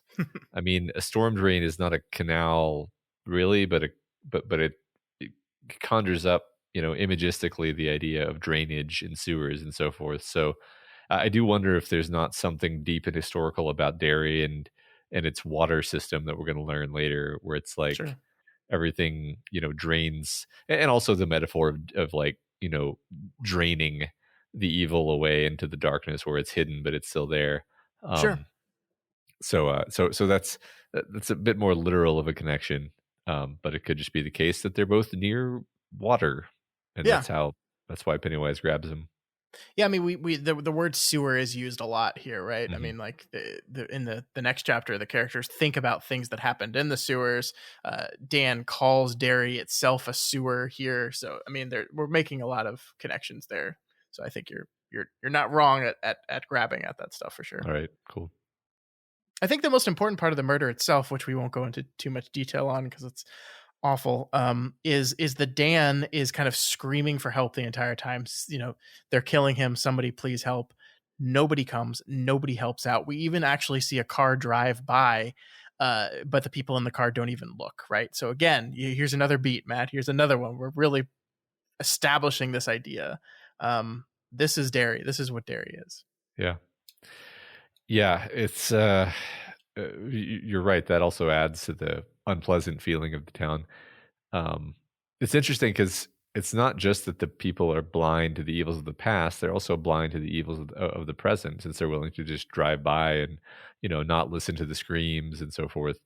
It made me wonder briefly, like, is this meant to be a supernatural blindness? Like, are they ignorant of what's happening here because Pennywise is sort of covering for them magically, or is it just this is the way people of Derry are? They, even if the clown hadn't been anywhere nearby, they would turn a blind eye to events like this. I lean toward this is just the way people of Derry behave all the time, Um, and yet, people did run when they heard Georgie screaming. So Hmm. who knows? It could be a little bit of, contextual knowledge of the fact there's a gay bar nearby, and and so the people, they don't really care to help because they, Yeah. they're all homophobes. I don't know. Yeah, I mean, you're right. I like we could be in a total chicken or egg situation here.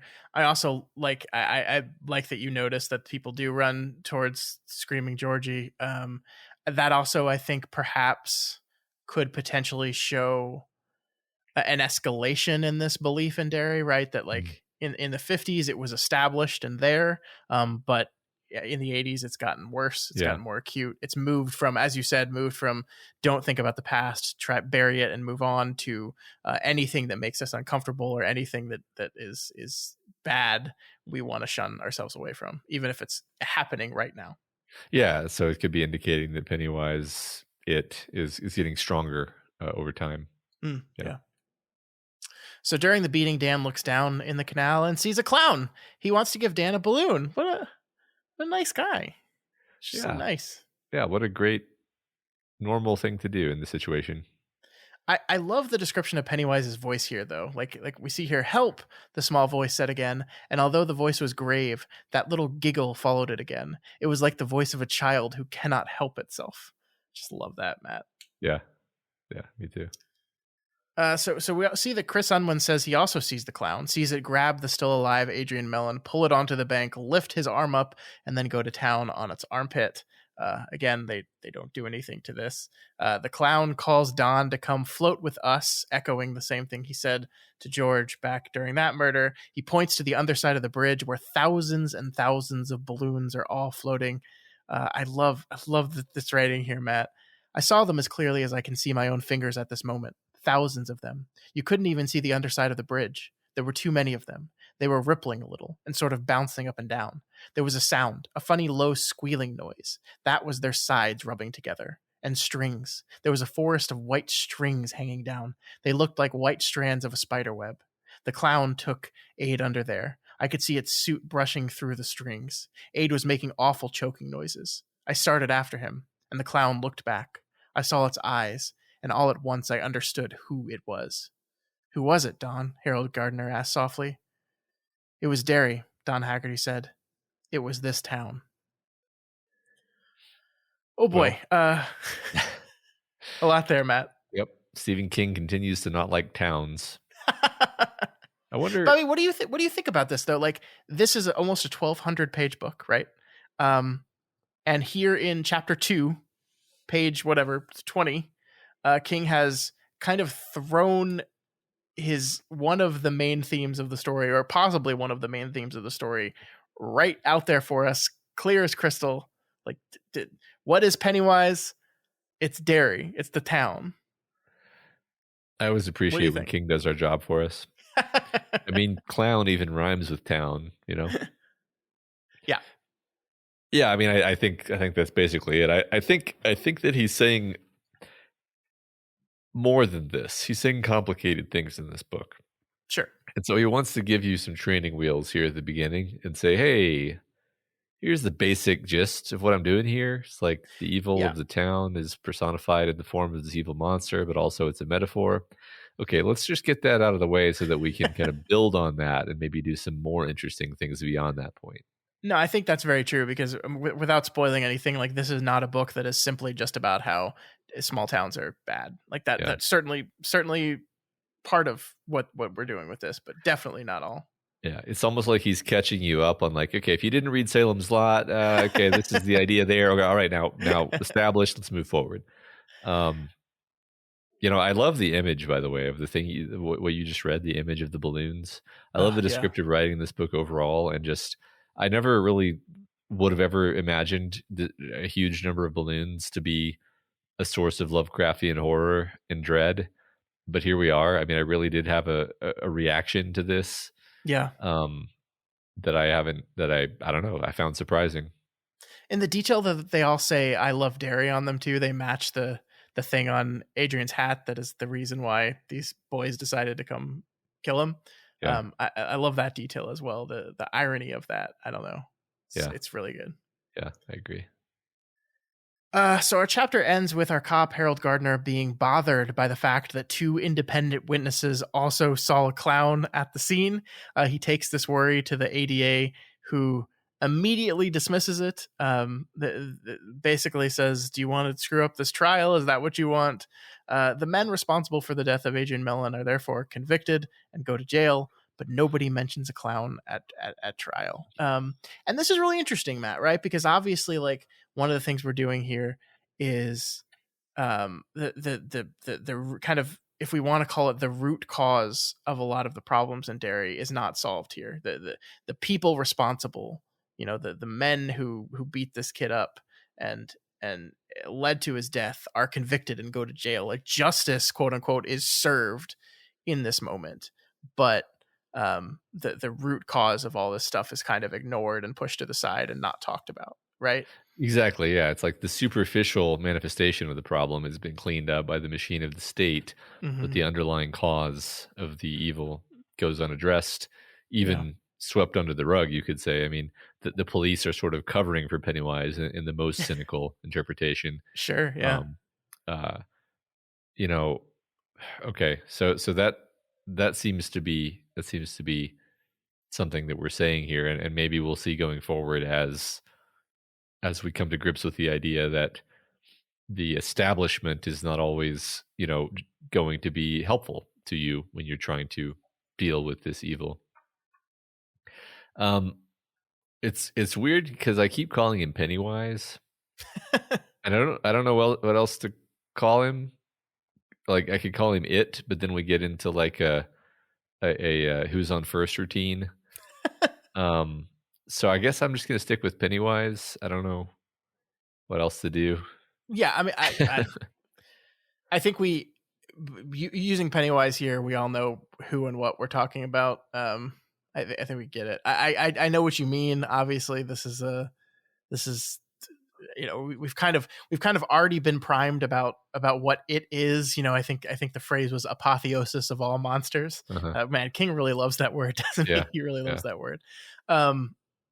But yeah, I think Pennywise is just the easy way to, and it's the most iconic image from this novel. So we'll just say that and save everyone some time. Sounds good.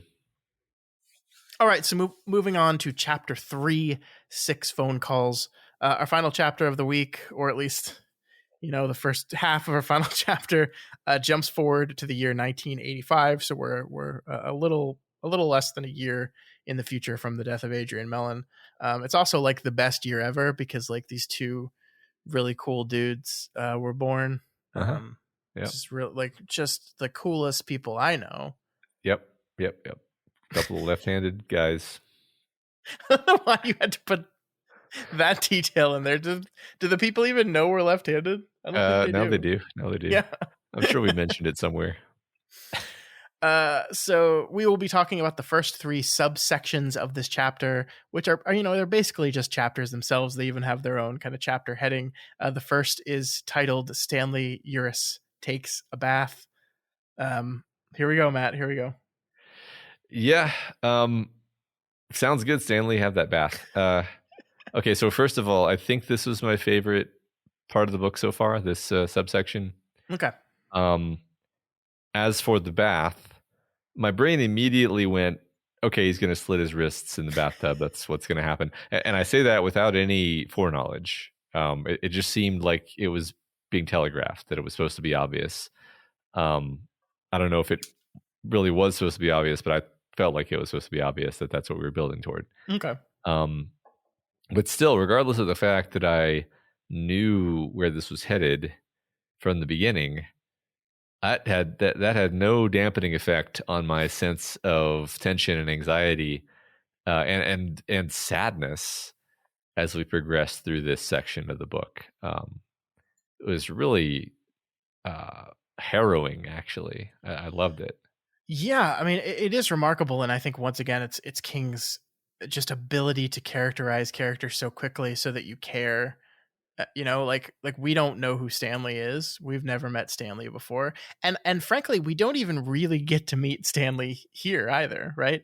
Yeah. The majority of the characterization in the story and the person we feel the most for in the story is Patricia, Patty, his wife. Because that's the point of view character we're in this part of the chapter. Yeah, exactly. So yeah, the chapter opens much like the two before it, as we've already said, with the events already telegraphed and a foregone conclusion, and then kind of flashes back. I don't think King actually does. I think you picked up on a vibe, and it was the correct vibe to pick up on. He doesn't actually say Stanley's dead in the bath here, right? But like, I don't know. It is a pretty blatant signaling. Like, I think it says Patricia later told her mother she should have known something was wrong. Should have known because Stanley never took baths in the early evening. Like, there's only so many places you can go with he takes a bath and something's wrong, right? Right. Yeah. I am imagining though, if she finally opens the bathroom door and he like sits up, it's like, oh, sorry, I fell asleep, sweetie, and and that's how we meet Stanley. But no, that's not what happens. And he's like, by the way, I called my travel agent. I gotta get a dairy. Oh well. Before we learn about Stanley and Patty, though, King does kind of lay something out there for us. He allows us to catch up on one of the characters we've already met, good old Stuttering Bill. We learn here that he's become a very famous and very successful writer of horror novels. So I wonder who this one's an audience, an author surrogate for. Yeah, who knows? Could it be? It's a mystery. Yeah, that's great.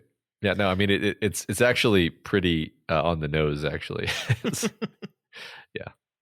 I do like this section of that, though. It had not just been a novel, she told her mother later. It had been a horror book. She said it just that way, all one word, the way she would have said sex book. I love Patty's kind of incredibly innocent conservatism, you know? Like, I love, I forget exactly what the words of the text are, but it's something like she thinks pornographic, but she doesn't have the word for it because she never would have thought of that word. But the feeling it produces in her is pornographic. I don't know. I love that concept. It's interesting because Patricia comes off as kind of priggish and like borderline unlikable from the first page or two, roughly. Yeah. But like I end up liking her quite a lot by the end of the section. So it's just an interesting choice to make her come off that way and then kind of pull out of that instead of starting out making her likable from the beginning. Yeah, no, I agree. So we see here, Matt, that besides the oncoming dread that awaits us in Stanley's bath, that something is not quite right with Stanley Uris. When he and his wife, we see her having a conversation about why people seem to perform so badly at Family Feud. We get this little line. It's probably a lot tougher when you're up there under those lights, Stanley had replied, and it seemed to her that a shadow had drifted over his face. Everything's a lot tougher when it's for real. That's when you choke, when it's for real.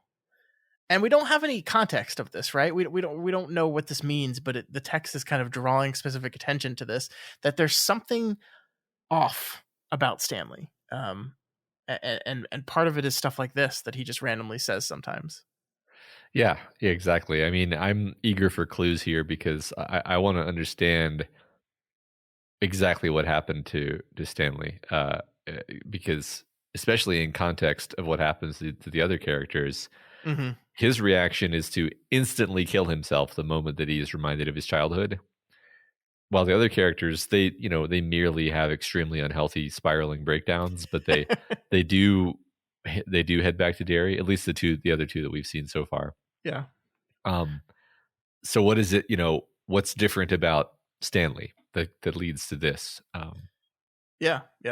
But yeah, there's definitely some scar in his mind, in his soul, that maybe he's not even aware of what it is or what caused it.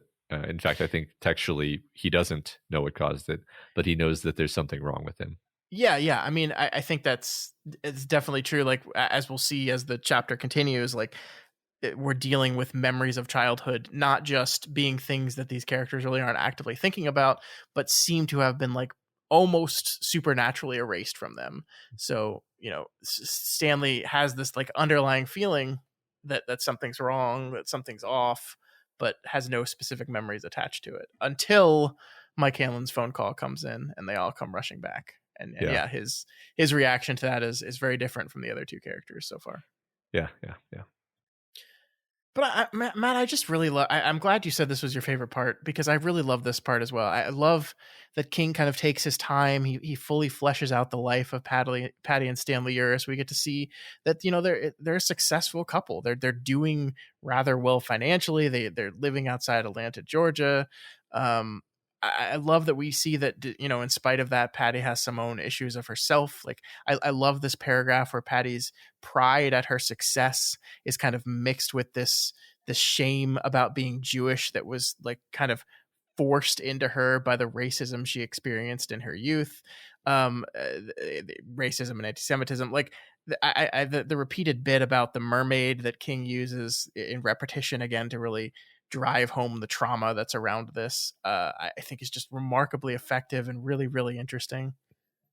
Oh yeah, I love that. That's part of the stuff that I love about this section is the just this winding detour through her psyche, and all of this. This is kind of what makes her likable after the initial part that isn't so likable, is really deeply understanding the struggles that she's had to deal with in her life, and making it really relatable to sort of anyone. Like that again, to reference what we talked about a minute ago. You know, we had this gay character who was murdered. We have this Jewish character who's experienced bigotry.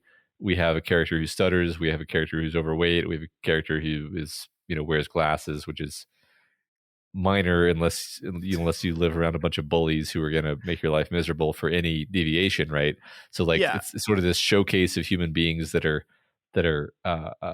just a little different in some way, and then these monsters surrounding them like jackals who are going to pounce on any of those differences, perceiving those differences as weakness.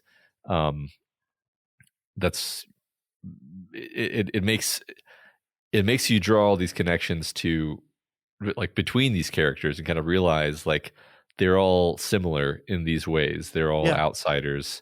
It even makes you relate to them, because surely any reader is going to have one of this myriad of things in common with one of these characters, and then you'll feel like you're part of this society of outcasts, of losers, if you will.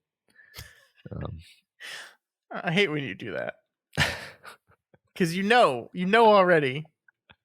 I do know that. I do know that. Like that's unfortunately like I know a lot about this book, but this book is 1,100 pages long. So yeah. I really just know kind of the big ticket items, if you will. No, I know. Yeah. No, I agree with you. I think you're catching on exactly what King wants you to catch on here, which is this pervasive idea of the isms of the world, right? Mm-hmm. On these people. Yeah. So we get a crash course in Patty and Stanley's life here. You know, her father didn't think he would be very successful as an accountant, but of course he is. And we get to see here, Matt, that he's almost magically so. And that's one of the things we have to talk about here. We see that Stanley knows that Georgia is the right place for them. Somehow he has some almost supernatural level of certainty. He knows which business decisions are the best. He knows when to make moves and who to talk to. And he just seems really, really, really good at this. And we have to point out that is something we see with the other two characters we cover this week, right? Both Richie and Ben are also really successful in their own right, like extremely successful, actually. You know, Rich is a very, very popular radio DJ. Ben is one of the most promising young architects in the United States. So these are beats that we're definitely hitting multiple times and saying something about. Yeah, absolutely. Takes a while to be fully fleshed out as a concept, but yeah, it seems like they've been given this kind of worldly happiness and success in exchange for something. Unclear to me yet whether it is like a reward for some service that they rendered, or whether it is a payment for something that they have yet to do. I'm not sure yet. Mm-hmm. Mm-hmm. We also get our second mention of the turtle here. I'll go ahead and just put it here just so we know we didn't skip it. That one day randomly Stanley says the turtle couldn't help us. And his wife has no idea what he's talking about, but it really affects her because she thinks that over and over again through the chapter. It's her thinking it, not him. It's her thinking about the turtle. Yeah, it's really interesting. I mean, I think knowing King and how he treats his shining characters and how he treats the concept of psychic powers in his stories, I can't help but feel like the psychic turtle is active in a low key way here and there in the story. Sure. But I don't know if a first time reader would say that, but I don't know. I guess it doesn't matter that much. Yeah. No.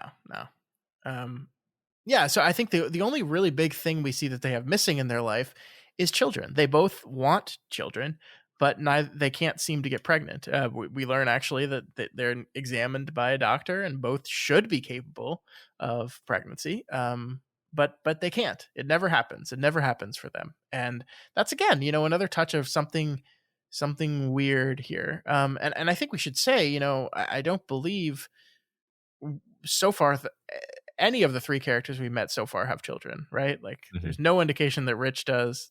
It's definitely been no. So that's another common denominator amongst these characters. Yeah, that's true. I didn't notice that. Good point. And Stanley, like again, to go on with the weirdness of this, Stanley thinks the problem is himself. It almost supernaturally knows it is himself. He says here, from the inside, I'm fine. I'm talking about outside. Something that shouldn't be over isn't. I wake up from these dreams and think my whole pleasant life has been nothing but the eye of some storm I don't understand. I'm afraid, but then it just fades the way dreams do.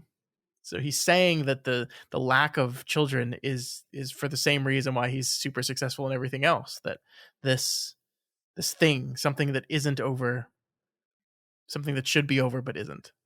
Yeah, it's like he's being kept in stasis for some purpose, which to me begs the question, is this forgetting of his childhood? Is this like a favor that has been done to protect Stanley and his friends? Or is this something that the evil clown has done to them to hide himself? I lean toward the former, I think, but I'm not sure. Yeah, I like it. I don't know. Right. So at last here, we're caught up to the present. It's May 28th, 1985. The phone rings and Stanley briefly talks to Mike Hanlon and then goes and takes his bath. And then, Matt, the next 5-6 pages, King lays out just excruciatingly for us, right? Patty begins to realize something is wrong and walks up to the bathroom. Patty's trip to the bathroom to uncover the body of her husband is longer page-wise than Larry's trip through the Lincoln Tunnel.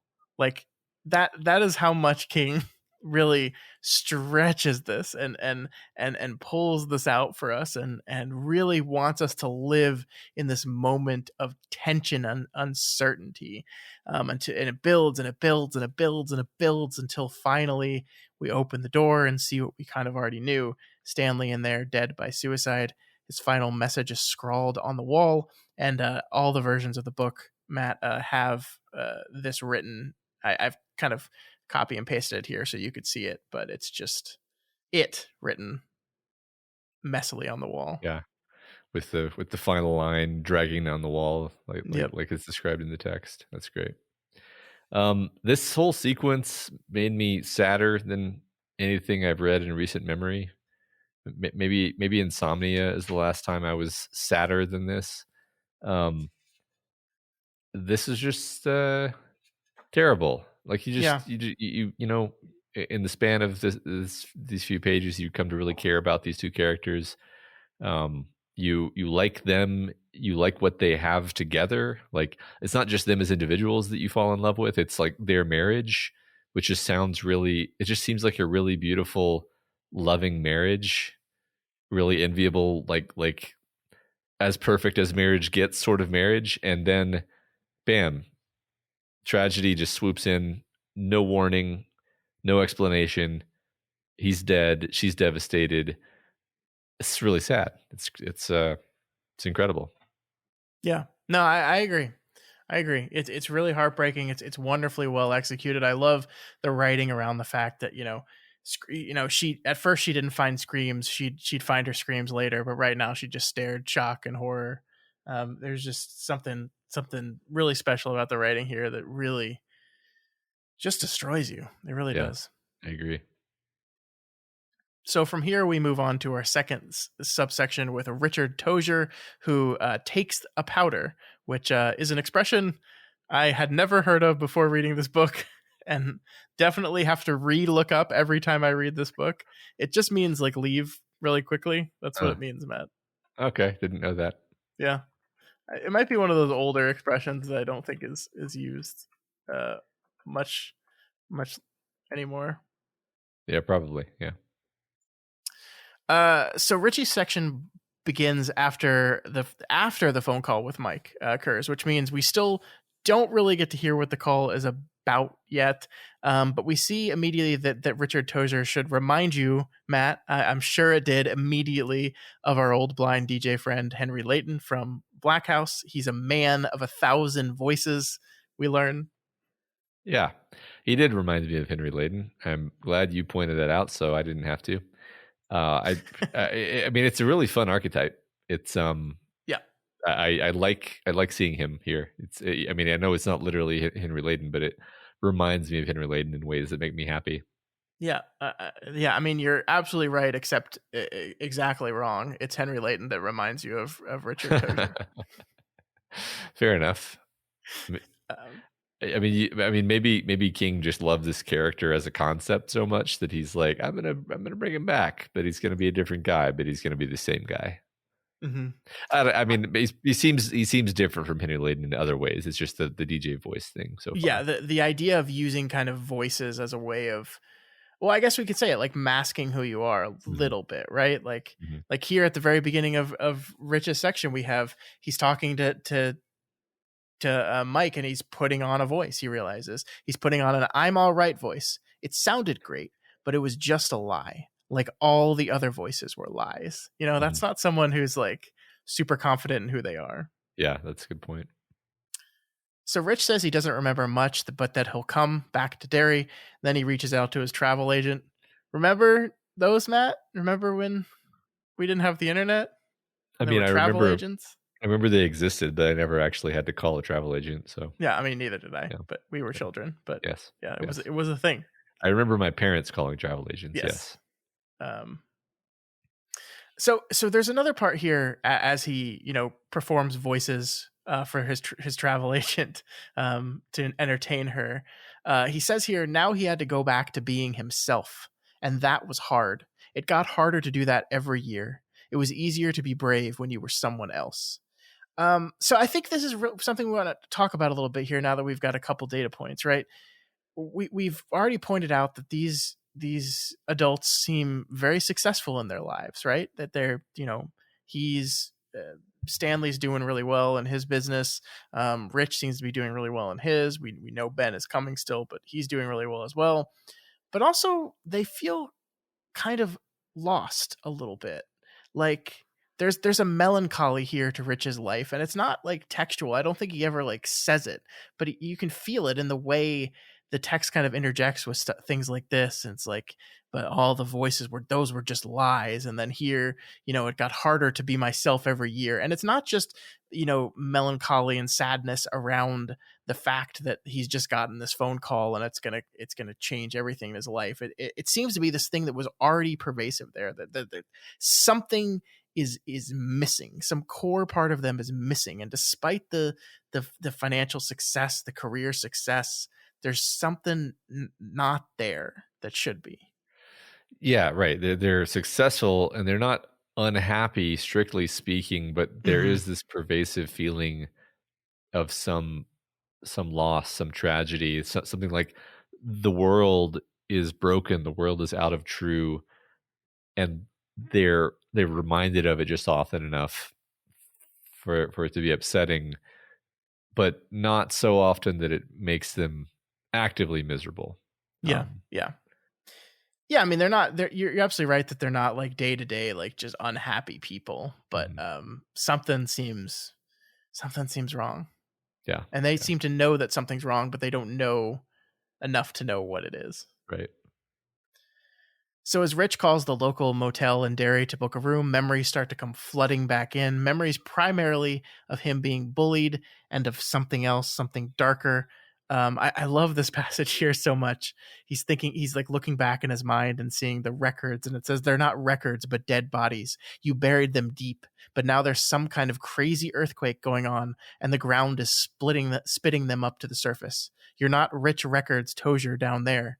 Down there, you're just Richie Four Eyes Tozier, and you're with your buddies, and you're so scared it feels like your balls are turning into Welch's grape jelly. Those aren't doors, and they're not opening. They're crypts, Richie. They're cracking open, and the vampires you thought were dead are all flying out again. I just love that, man. I love that so much. Just the imagery here, the idea of your memories are dead bodies. I just love it. Yeah. No, I agree. I thought this was amazing writing. So Richie calls his boss, telling him he's got to call out for a few days. And a fun game you all can play at home is imagine what your boss would say if you called him up and said this. Someone called me, someone I used to know a long time ago in another place. Back then, something happened. I made a promise. We all made promises that we would go back if that something started to happen again. And I guess it has. What something are we talking about, Rich? I'd just as soon not say. Also, you'll think I'm crazy if I tell you the truth. I don't remember. So say that. Imagine saying that to your boss and what they would say in return. I think they'd say that I should have come up with a better story. But a fun fact, though, Matt, is you don't actually have to tell your boss why you're taking PTO. Uh-huh. You can just take it. It's yours. You've earned it. It belongs to you. Take it. Yeah. I mean, I think there's also subtext that Richie is so skilled and so important to this company. He's like the talent, Yeah. that it really does like devastate his boss's programming if he's not there, but also it's not like his boss can fire him because he's critically important to the enterprise. So that I think communicates a lot about, his talent and his importance. And just overall, I actually think that works functionally as narrative. I agree with that. Although I will say, I feel like there is also this real feeling that by doing this and insisting upon doing this, Richie is hurting his career. Mm-hmm. Like this idea, I think that the text centers on a couple times is, Steve says, I'm not going to forget this. And Richie acknowledges that. And there's a weight to that statement, right? Like that this guy that loved him and adored him and was on his side through his rise in the radio space, now has a little chip on his shoulder about him. And that in some way is going to make his career more difficult. And I think that's there specifically to show that keeping this promise, doing this thing, is something they're prioritizing above basically everything else in their life. And it could also be an indicator that this charmed life that they've all led is coming to a close one way or another. Oh yeah, I like that. Yeah, for sure. Yeah. Okay, cool.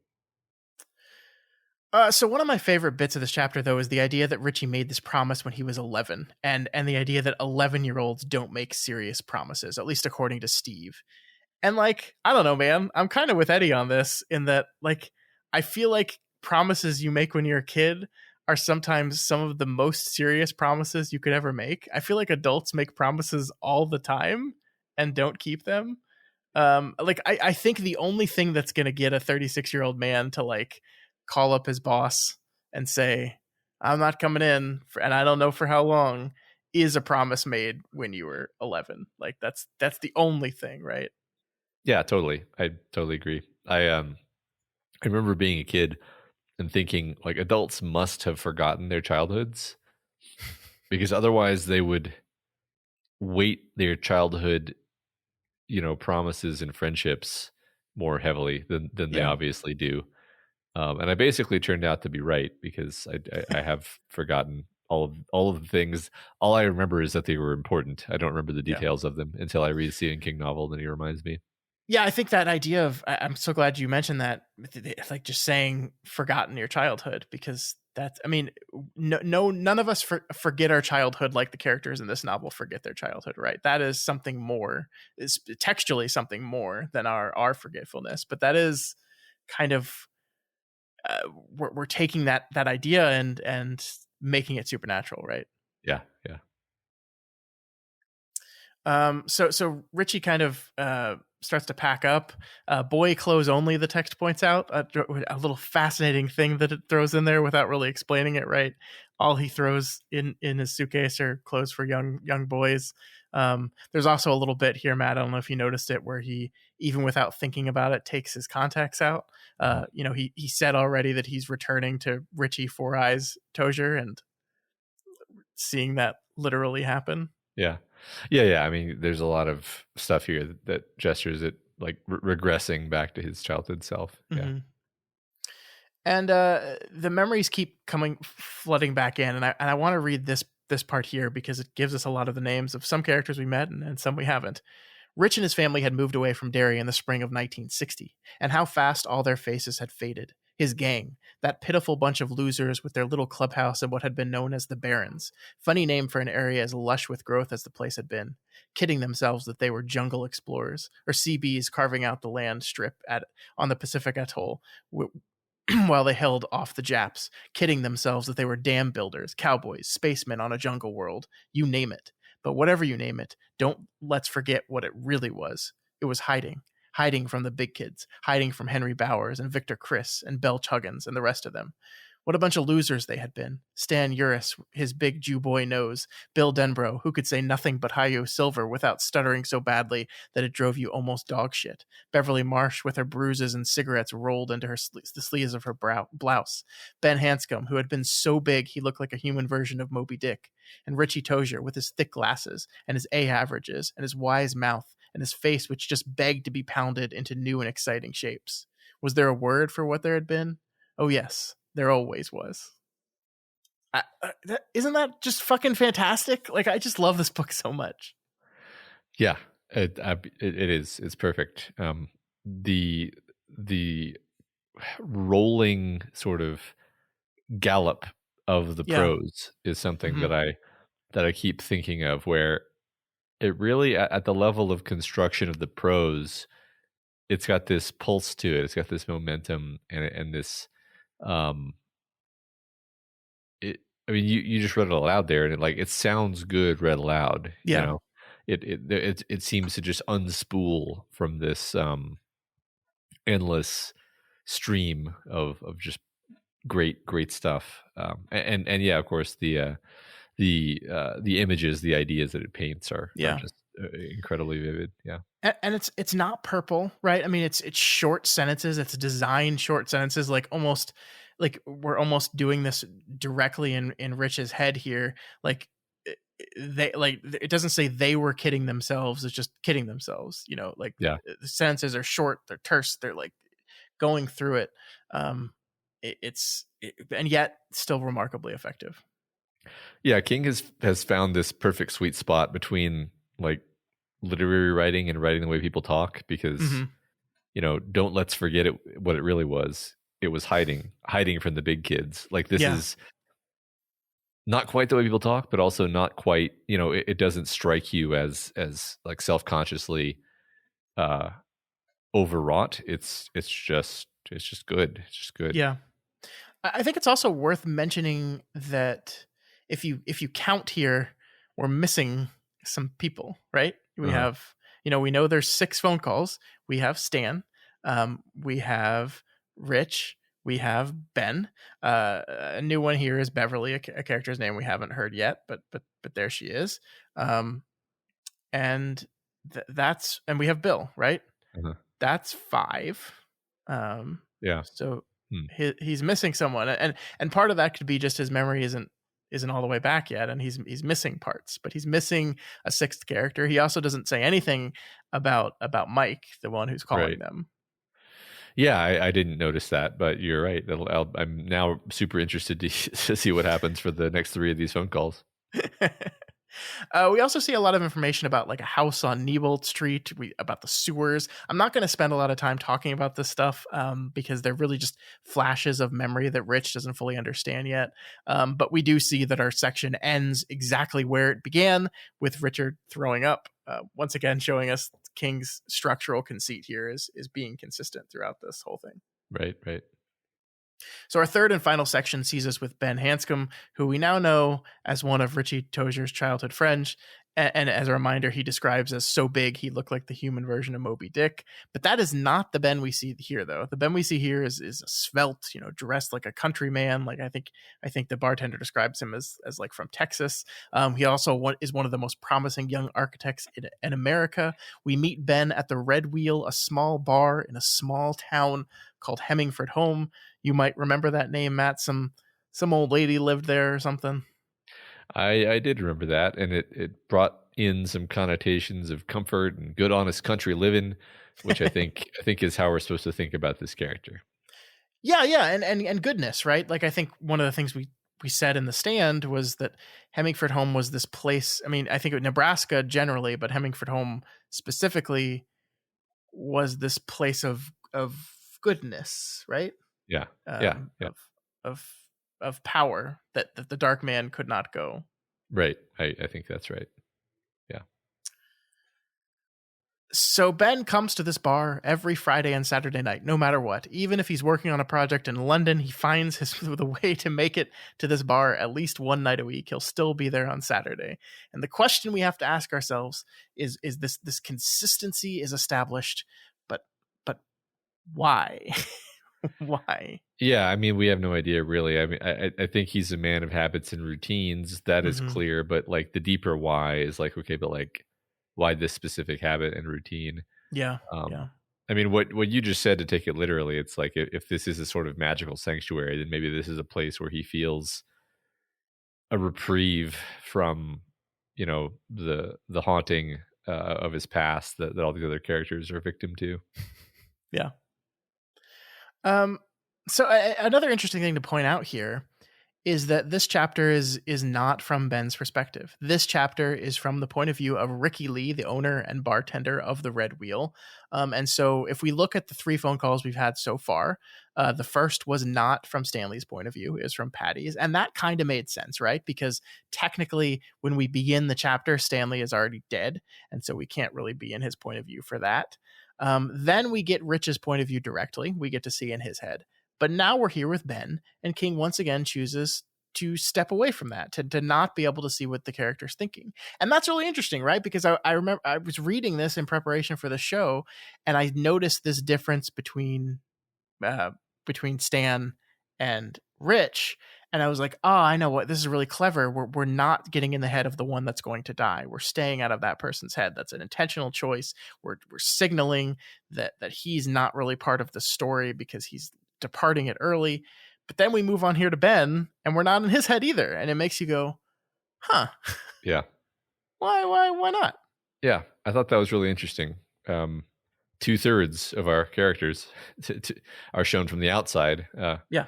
In some sense, the more interesting / mysterious of the two are the ones kept hidden from us. Mm-hmm. And it just makes you want to keep reading, mainly. Yeah, and I mean, sometimes we read too much into things, Matt.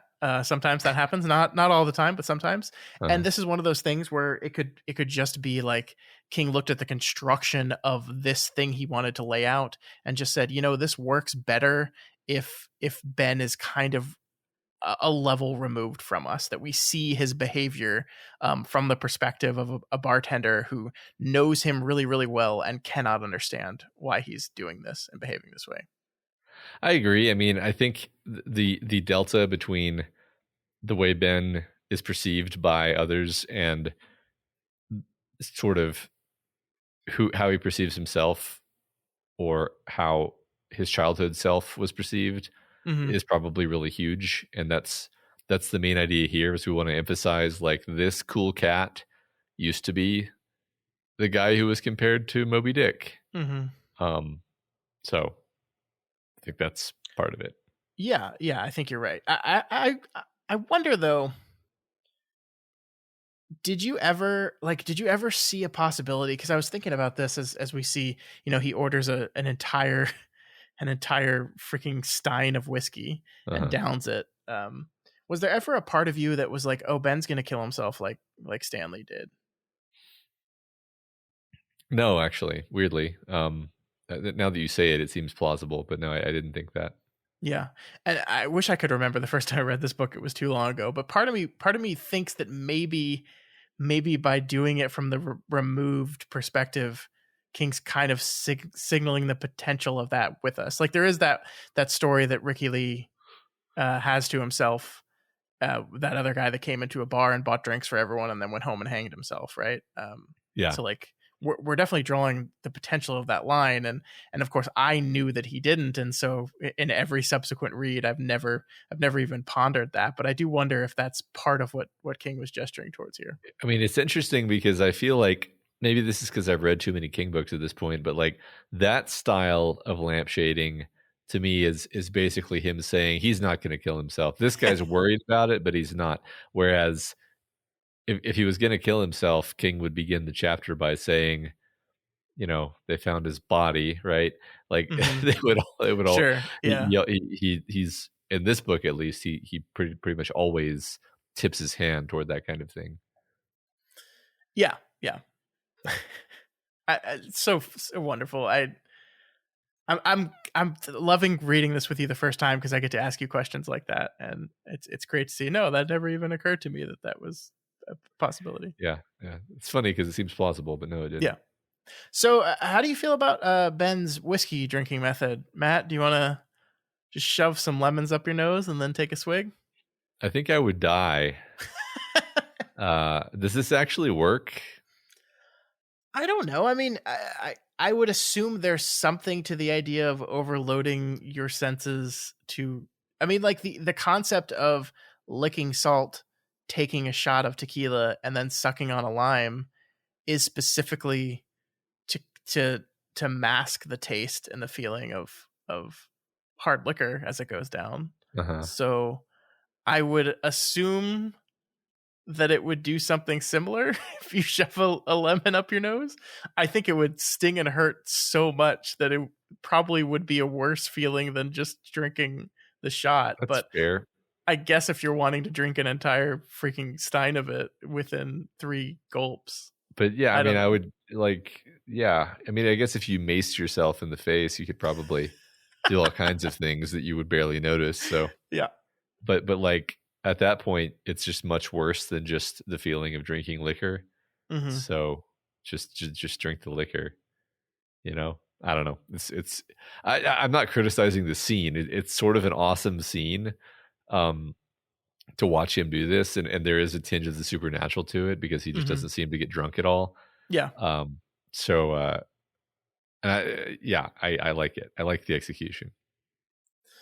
So Ben also mentions that he used to be fat and talks about some of the bullies that used to mess with him. We've seen these names before in Rich's chapter, but the one he focuses on here is the leader of the gang, Henry Bowers, who we learn, Matt, once tried to carve his name into Ben's stomach. He shows the bartender that he still has the scar of the H. So, Jesus Christ, right? Yeah, these are some intense bullying. Psychopath bullies that we're dealing with here. Which I can only unfortunately assume we're going to get to know a lot better. One thing that really struck me here was like Ben seems like the coolest fucking guy on the planet. Like he's the kind of guy who men want to be and women want to be with, etc. And like he was, the quote unquote fat kid who was horribly bullied, has this scar on his belly that he presumably sees every morning when he gets dressed, right? Like it's this shocking contrast between his where he came from and where he is now. Yeah. And I think that's really interesting. I think the book is saying something about how you can't really tell where somebody came from just by looking at them. Yeah, I like that. And the more I think about it, the more I think that the decision to not be in his point of view is for precisely that thing. Mm-hmm. The thing that the book wants to hold from us as long as possible is what is Ben's internal view of himself. Because we or maybe just simply we want to present to you the external view of Ben Hanscom before we go inside his head and show what he thinks of himself. Because there does seem to be some disconnect, like between what we've been told of him and what we're seeing it through the form of Ricky Lee here. Yeah, I like that. So we said it already, but Ben manages to down the whole freaking thing of whiskey and doesn't appear at all drunk. As he gets up to go and head back to Derry, he remembers that he wanted to give a gift to Ricky Lee. He gives him 3 cartwheel silver dollars. By the way, I didn't actually know what a cartwheel was, Matt, but I looked it up. It's just when on like a minted coin, when the light reflects weirdly off of all the edges. Just a cool effect that minted coins, especially silver dollars, produce, that like the light would just reflect off all the slightly raised edges to make it like shine differently over the course of it. Okay, no, I had no idea. I literally had a totally wrong impression that it like had a cartwheel imprinted on it or something, which kind of makes no sense. So yeah, thanks for explaining that. Yeah. So I lost where I was. So he says here that he gave one of them to his old friend Stuttering Bill, but these three that he have are for Ricky's kids, and they're like, I think, a 1921, 22, and 23 silver dollar. They're worth a lot of money. They were Ben's father's, who died when he was very young, and now he's giving them to Ricky Lee here. Which is one of those things, not the only beat, that makes you think that Ben seems certain that he's not going to make it out of this one. That he's going to his death. Mm-hmm.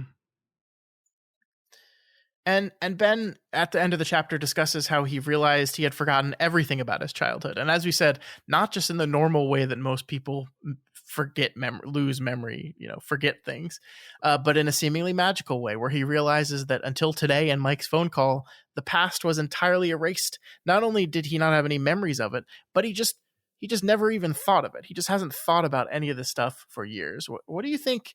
I know we've kind of talked about this already, but what do you think is happening here, Matt? Why are they forgetting their entire childhood like this?